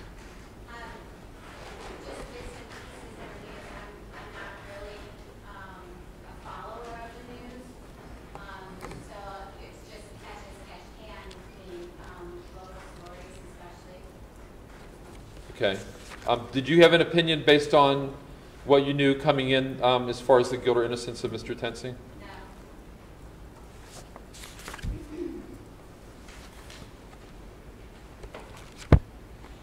Very little, really followed the case very little and don't have a lot of information? That's correct. Anything you could think of that after having heard a lot of the other jurors talk this morning and yesterday that you think you need to bring to our attention? And I think you had written that your husband may know some UC officers? Not UC officers, probably sheriff's deputies. Okay. But I'm not certain who they are or if they're, I don't know that problem. Okay.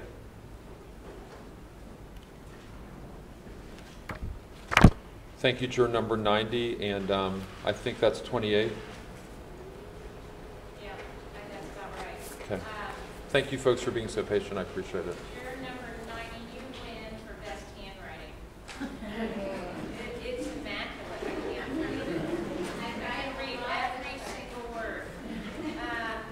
Okay, everybody take a stretch real quick. We're going to go to about 12:15 and then have a lunch break. We're having lunch brought in for you. It's not pizza today. It's going to be sandwiches. And then I'll let Mr. Mathews begin.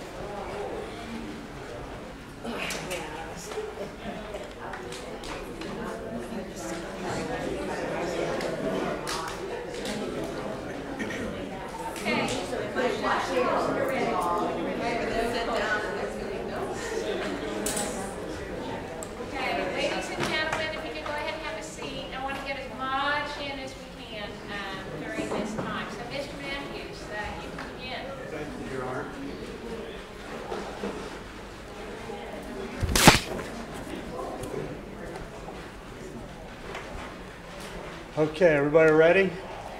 A little change of pace here from Mr. Teager.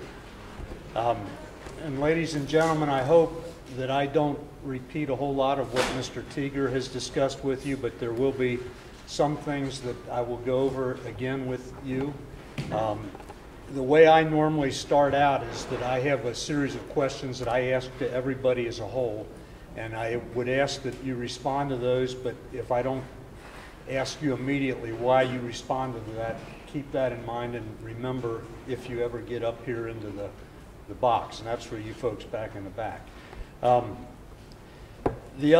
then what I would plan to do after I go through the general questions to everybody is I will probably have a lot of questions for you individually based on your questionnaire. Some people, there won't be that many questions. Others, I'll have a lot of questions, because even though the questionnaires covered a lot of ground, a lot of your answers made new questions arise that I'd like to follow up on. And based on some of the things Mr. Teager asked and some of the responses I heard, I also will have some questions based on that. As you know, we're at the point in the trial which some people call voir dire, some call it voir dire, some call it voir dire. I've been doing this a long time. I'm not exactly sure how you pronounce it, so I just call it picking a jury. What we're trying to do here is find 12 people who will be fair and impartial to both the state of Ohio and to Ray Tensing. As you've heard, many people, and probably just about every one of you, are somewhat familiar with this case. Those of you who didn't have any idea about it when you came in here obviously have learned a lot just sitting here. And we're trying to find 12 people who will be neutral going into the trial and listen to the evidence, listen to the arguments of the attorneys, and listen to the law that Judge Giz will provide at the end of the case before you make up your minds. I know that's tough to do. You've seen some of your fellow panel members excused because they said they had formed opinions and they couldn't get rid of those opinions, couldn't get them out of their minds, and therefore they couldn't be fair and impartial. The folks who have been questioned thus far up to this point have all pretty much indicated, I think, that you can be fair and impartial, that any opinions you may have you can put out of your minds. But again, some of you individually I will delve into that with. I think you've all indicated that nobody here knows me, nobody knows Ray Tenzing, nobody knows Mr. Teager, nobody knows Ms. DeGraffenried. Is that a correct assumption on my part? Okay, Mr. Teager and Ms. DeGraffenried work for Joe Dieters, the Hamilton County prosecutor. Does anybody know Mr. Dieters? Mr. Dieters is a part-time prosecutor, I believe. He also has a private law practice. At one time, he was associated with the law offices of Waite, Schneider, Bayless, and Chesley. Has anybody ever had any association with that law firm? And I'm not sure who he's associated with, if anybody at this point, but is it fair to say that nobody's ever had any contact with Mr. Dieters in his role as a private attorney? Okay. I think you've all indicated you don't know Ray Tenzing, is that correct? Ray's mom and dad are seated in the back of the courtroom. They stood up yesterday. Ray's dad is a contractor in the concrete business. Has anybody ever done business with Ray Tenzing's dad, Paul? Okay. Ladies and gentlemen, if during the course of this proceeding, and I mean from the day we started up and through the end of the trial, I do anything that you find offensive or that upsets you in any way, or I ask any questions as we go along here, I'm going to ask you, can you all hold that against me and not hold it against Ray Tenzing? Would everybody agree with that? Okay. And I don't intend to do that, but in the course of a trial, you never know what may happen. One of the things that happens here in the criminal justice system in America is that every defendant is presumed innocent at the beginning of a trial. That is, if you were asked right now to leave this courtroom and go back and deliberate and sign a verdict, theoretically, or not theoretically, but in reality, your verdict would have to be not guilty. Is there anybody that has a problem with that concept?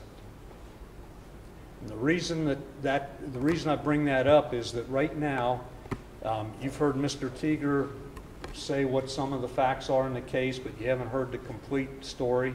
And right now, you have not heard or seen any of the evidence in the case that is going to be presented in the courtroom. And for that reason, you can't come to a verdict. The only time you can come to a verdict is at the conclusion of the trial, and I can't stress that enough.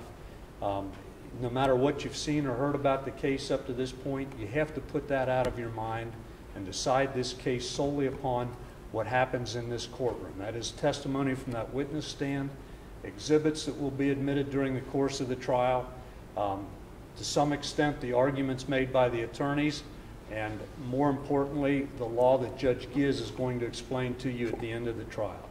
Anybody have any problem with that concept? Okay.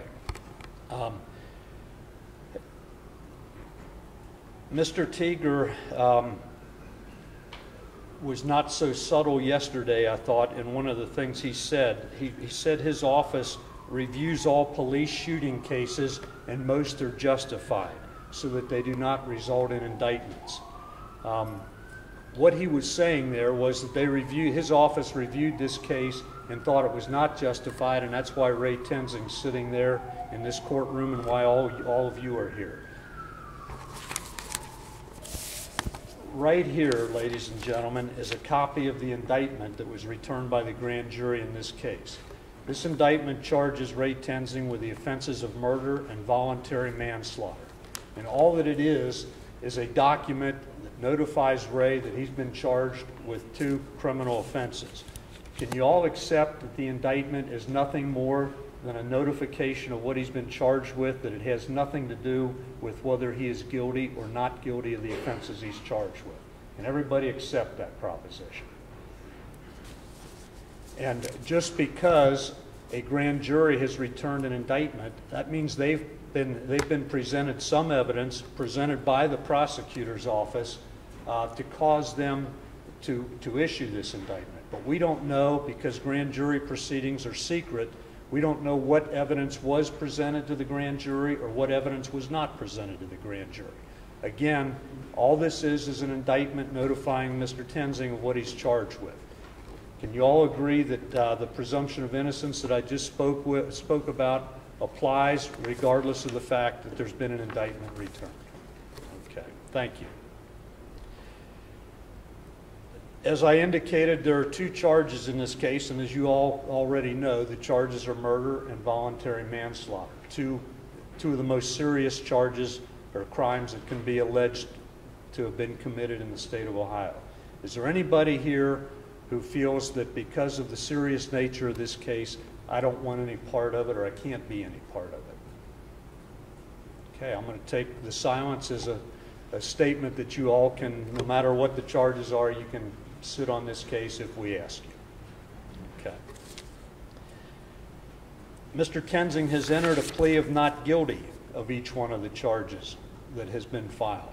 That means he says, I'm not guilty of murder, I'm not guilty of voluntary manslaughter. And that's why we're all here, to have a trial. And that, again, as I've indicated, that not guilty plea is his indication that he's not responsible for any criminal offense, and it's up to the state of Ohio to prove his guilt beyond a reasonable doubt.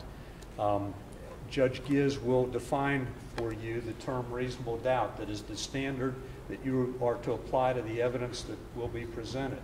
Mr. Teager yesterday indicated that reasonable doubt is a legal term that has been defined by the legislature of the state of Ohio. It is read to every criminal jury in every criminal case in the state, word for word, verbatim. It doesn't change from one court to the next. Are you all willing to listen to Judge Giz's definition of reasonable doubt and apply that standard to the evidence that's presented? And in this case, the term reasonable doubt will apply to the state's charges of murder and voluntary manslaughter. Our defense to the charges in this indictment is twofold. Number one, murder says that Ray Tenzing purposely caused the death of Sam DuBose. Voluntary manslaughter says he knowingly caused the death of Sam DuBose. Ray Tenzing's defense is that I intentionally shot Sam DuBose, but it was not my purpose to kill him. I didn't knowingly kill him. My purpose was to stop the threat that he presented to me. And stopping that threat is, if in fact the evidence convinces you that that's what he was doing, then he was justified in what happened here. And the burden of proof on us, the burden of proof shifts to us to show that Ray was justified in causing the death of Sam DuBose. But we have to prove that by a preponderance of the evidence. Preponderance of the evidence is a lesser standard than beyond a reasonable doubt. Judge Giz is going to define that for you at the end of the case. Are you all willing to, again, listen to the definition of preponderance of the evidence and apply it just as she instructs you it should be applied? Okay. Now, Mr. Teager brought up the fact, and it's no secret, we all know that this case was tried once before last fall, and it ended in a hung jury. And Mr. Teager told you that's why we're all here, because there has to be a retrial. That was a little misstatement on his part. There doesn't have to be a retrial. It was the prosecutor's office that decided there should be a retrial. And again, I don't mean to quarrel, but I'm pointing that out because I agreed with a lot of the things that Mr. Teager told you about this case and about the law as he questioned you, but there are some things that I don't agree with and some places where I think he misspoke. One of those areas is that Mr. Teager said this, he said this was a murder arising out of a traffic stop. Well, I've got some disagreement with that, a lot of disagreement with that. Number one, I don't think it was a murder. I think the evidence will show that it was not a murder. Murder is a legal term. That's what you are all here to decide. Whoever ends up on this jury is here to decide whether this was a murder. The other thing is that it's been portrayed as arising out of a traffic stop. And a lot of you said, you know, I've heard a lot of you say that, well, somebody shouldn't have died as a result of a traffic stop. Well, ladies and gentlemen, that's why we're here, because that's not what the evidence is. There's a whole lot more to this case than a traffic stop. That's what will be developed during the course of this trial. And that's what we're asking you all to keep an open mind and don't make up your mind until you've heard all the evidence. Again, is everybody willing to do that? Thank you. One other thing Mr. Teager indicated was that this is not a whodunit. And he gave the example of a body found laying in the road, I think, and nobody around. There has to be an investigation to figure out who caused that body to be laying in the road. I completely agree with that. There's no question Ray Tenzing caused the death of Sam DuBose. And as I just pointed out, the question in this case is whether he purposely caused the death or knowingly caused the death of Sam DuBose, and whether or not he was justified. That's what your role will be if you end up in this box as one of the final 12 jurors.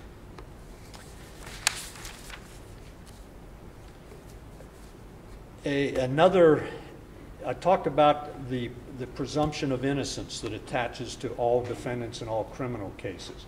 There's another right that every defendant in every criminal case has in America, and we talked about that a little bit in the questionnaire in a sort of a different form, but every defendant has a right to remain silent.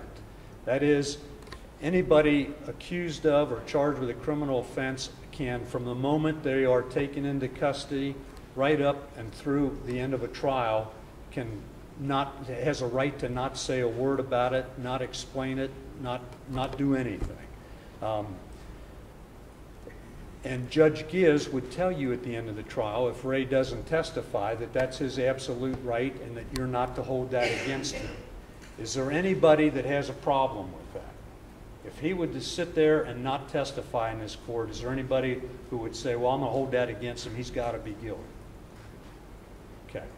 I wanted to get your assurance that you won't hold that against him if he doesn't testify, simply because we're trying to find people who will follow the law and be fair and impartial, and that's a right that he has. I will tell you right now, Ray Tenzing made a statement at the time that this occurred. He testified at his first trial, and he will testify at this trial. But again, I wanted to make sure that you're willing. That was a little test to see if everybody's willing to follow the law. In the questionnaire, I think it was put to you, do you think a defendant should testify at his trial? And the great majority of you said yes. I think he should, just so we hear all sides of the story. And obviously, in the perfect world, you're not to hold it against a defendant if they don't testify. I'm not sure how many jurors actually follow that instruction when a judge gives it. Everybody wants to hear what the defendant has to say. In this case, you're going to hear what Ray Tenzing has to say about what happened on July 19, 2015. Another issue that I want to talk to everybody about is the video, the body-worn camera. That's going to be a major part of the evidence in this case. And most of you have indicated that you've seen the video, the body-worn camera, at least once. Would you all agree with me, though, that that body-worn camera video is but one piece of evidence, that you cannot decide this case based solely on on that video. You've got to hear all the other evidence before you reach a conclusion as to whether he's guilty or not guilty. Everybody in agreement with that? The other aspect of that video, and I guess maybe there are a couple of you who have indicated you've not seen it, I'm going to tell you right now, it's graphic. It lasts probably, the critical part of it is probably less than 3 seconds. And it's herky-jerky and there's a lot of movement, but it's graphic. Is there anybody, and there will be a coroner's office representative in here testifying about the autopsy that she performed in this case, and she too will have some rather graphic photographs of Sam DuBose after he was shot. Is there anybody here who feels that they do not have the stomach or that they can't participate because they may be exposed to something like that? Okay.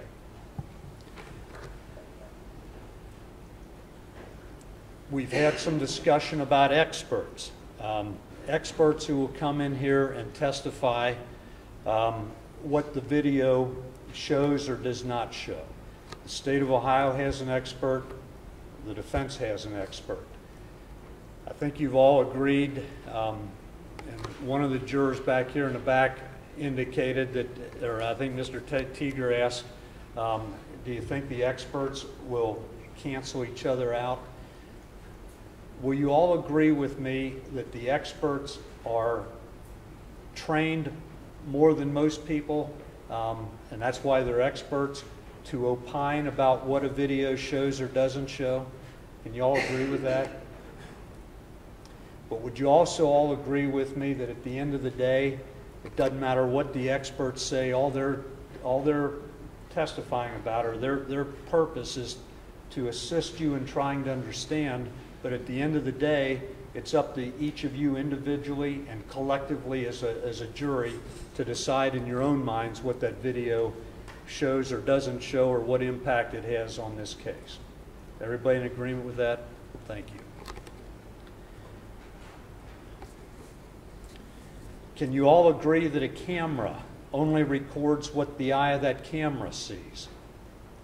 And it doesn't record what the eye of the person, in this case, this is a camera that Ray Tenzing is wearing on his chest. It's not one that he's looking through and seeing the exact same thing the camera sees.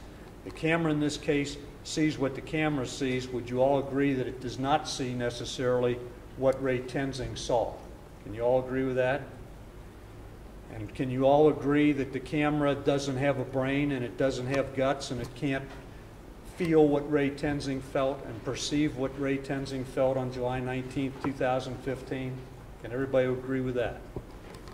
And again, I go back to the fact that there is a video in this case, but the video is by far not the only piece of evidence that you are to consider.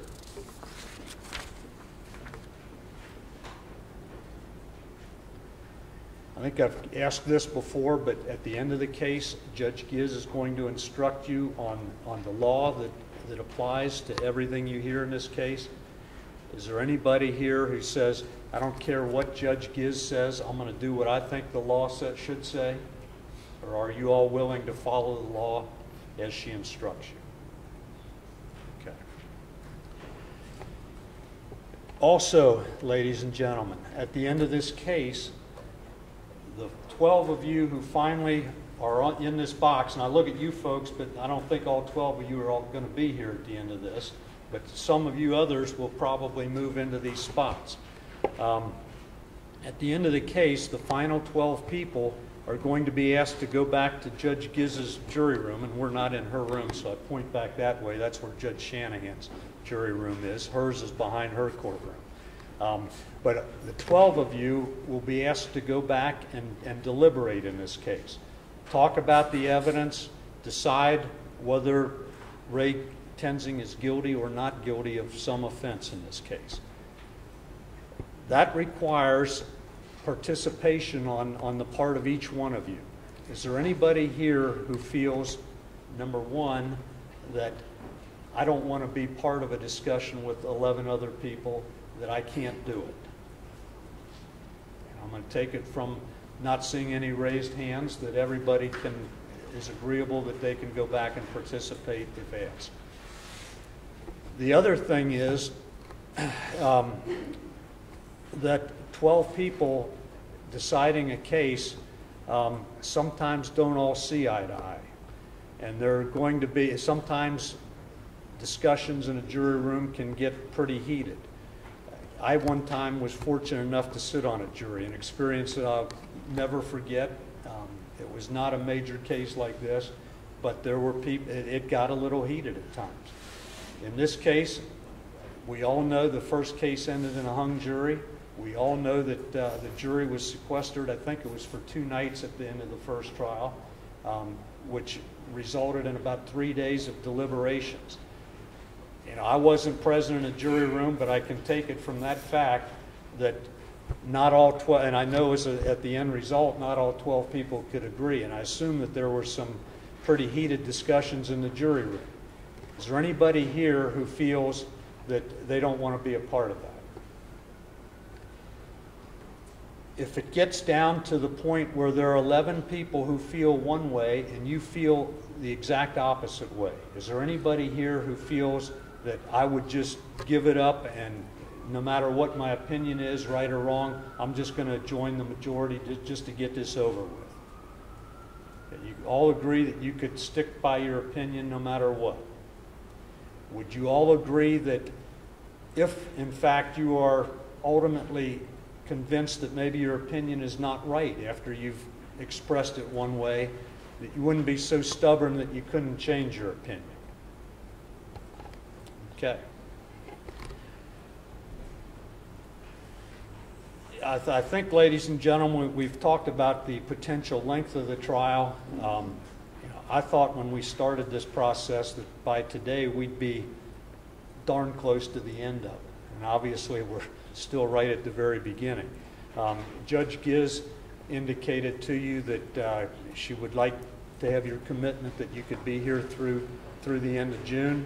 I assume that everybody here still feels that they can make that commitment. Is that a fair statement on my part? Okay. And I would expect that, assuming things keep moving along the way they are, we'll be finished long before the end of June. But I expected we'd be a lot farther than we are now, too. So who knows?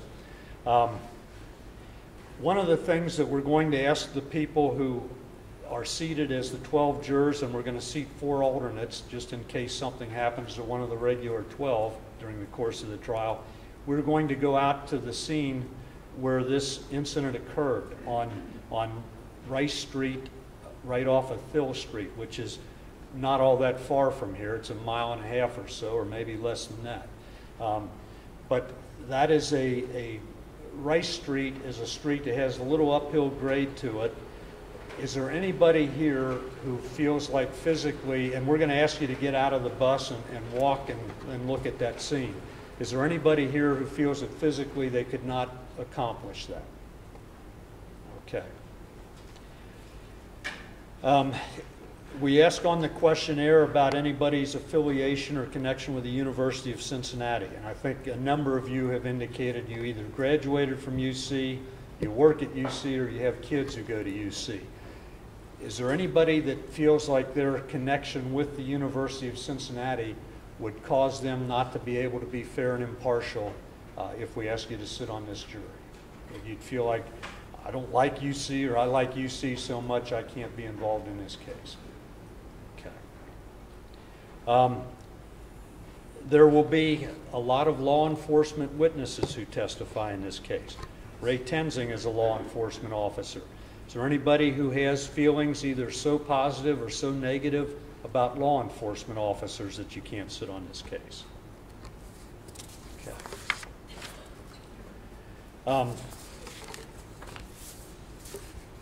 Mr. Teager read the witnesses that will be testifying on behalf of the state of Ohio, and many of those same witnesses I had intended to call if he does not, but I'd like to quickly read the witness list that I think we will be calling to see if anybody's familiar with any of these people. There's a fellow by the name of Robert Topmiller, who is with the Hamilton County Coroner's Office. A Lieutenant Tim Barge with the University of Cincinnati Police Department, retired Lieutenant Rick Haas with the University of Cincinnati Police Department, Police Officer David Joel Lindenschmidt, Police Officer Philip Kidd, Police Officer Derek Nolan, Police Officer Jeffrey Van Pelt, all with the University of Cincinnati Police Department. Anybody know any of those individuals? Okay. With the Cincinnati Police Department, there's Sergeant Nate Asbury. Anybody know Sergeant Asbury? And then finally, the video forensic analyst that will testify on behalf of us, or on behalf of the defendant, is Scott Roeder. With his company is called Evidence Room LLC. Anybody familiar with him or his company? And then Jim Scanlon is a use of force expert who's a retired Columbus, Ohio policeman. Anybody familiar with Jim? Okay.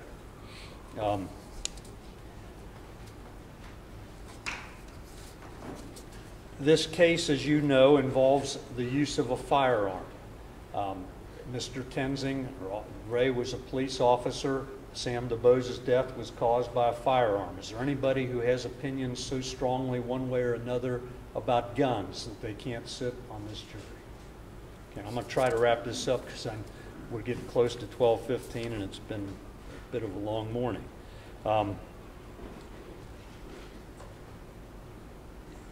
There's been a lot of publicity about this case. I think everybody has indicated, and I'll deal with this individually, but I think you all understand that you can't watch or listen to or discuss the case with anybody, including your family. Some of you have indicated that could be a problem, but I think most of you understand now that you can't do it. Is there anybody who feels that they won't do it? You all understand you can't do it? Are you all willing to not do it?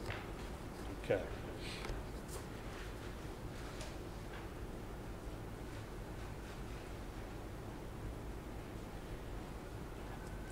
Ladies and gentlemen, when this case first happened, or when this incident first happened, there was a lot of comment in the news by people associated with the University of Cincinnati. The mayor of Cincinnati weighed in on it. The former police chief of Cincinnati weighed in on it. The city manager of Cincinnati weighed in on it.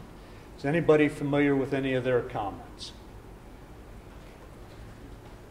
And you, sir, are juror number 19. And is that because of your affiliation with the Over the Rhine Business Council and that sort of thing? Okay. Are you able to put out of your mind anything you may have heard them say or anything you know about it? Thank you.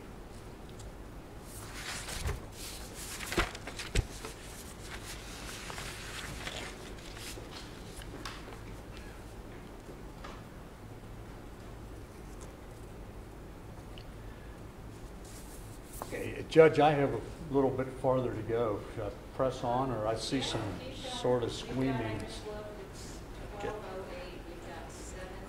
That's fast, guys, so don't anybody get excited. Okay. Sorry. I want to get everything in we can get in today, so keep going, I'll stop you. All right. Thank you. Does anybody have any strong feelings about the Ohio Supreme Court or the Supreme Court of the United States?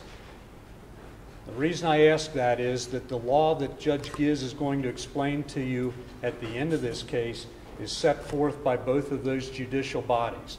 Occasionally we run into people who say, if the United States Supreme Court says that's what the law is, I don't believe it and I'm not going to follow it. Anybody feel that way here? Okay.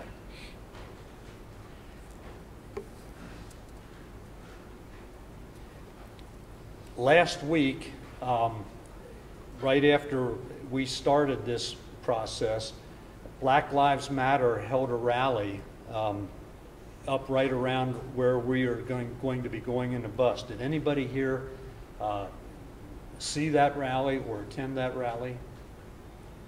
Okay. There have been a number of community forums prior to the start of this trial at various churches and city recreation centers. Has anybody attended any of those or participated in any of those? Juror number, There's not specific to this trial, but for this case, I should say. Community forums hosted by Wetlands. okay, and when was that since? No, When? last time she was in February. All right, and that was not designed or was not to talk about this case? No. Okay, was there anything about your participation in that forum that would cause you to have a problem sitting on this case or being fair and impartial to everybody in this case? I'm sorry? No. Okay.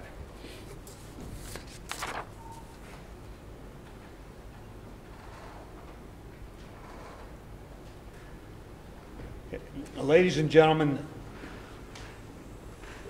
this case involves a white police officer shooting an African-American man. And as much as I would like to have this not be a racial issue or being involved with the color of a man's skin, it is. And it has been made that way by various entities, but it's a factor that has to be dealt with, and I want to deal with it right here. Is there anybody who feels that race is such an overriding aspect of this case that they can't be fair and impartial? Are you all willing to treat this as a case that involves the actions of Sam DuBose and the actions of Ray Tenzing, and it doesn't matter whether either one of them is black, white, pink, purple, or green? You'll decide it based on the facts and on what the evidence shows. Can everybody agree with me on that? Thank you. Mr. Mathews, this may be a good pause, or can you get through the rest in about 4 minutes? Judge, I can stop right now. Okay. If you don't mind, they said lunch was here, so I thought we should allow people time to eat and go to the restroom. Thank you. I apologize for that. Ladies and gentlemen, I'm going to remind you that you're not allowed to discuss what you've heard in here today or anything regarding this case with each other. I'm going to give you a 45-minute break now. It's going to go from 12:15. I'm looking at that clock. That clock's a little bit fast. So right now it's about 12:12. So from about now until 1 o'clock, a little before 1 o'clock, they'll line you back up. Please go to the restroom before you come back. I'm not breaking in the afternoon. I want to get as much of this in today as we can. We're losing days, and I want to get a jury selected as soon as possible. Please take a break here, have something to eat, and remember this is all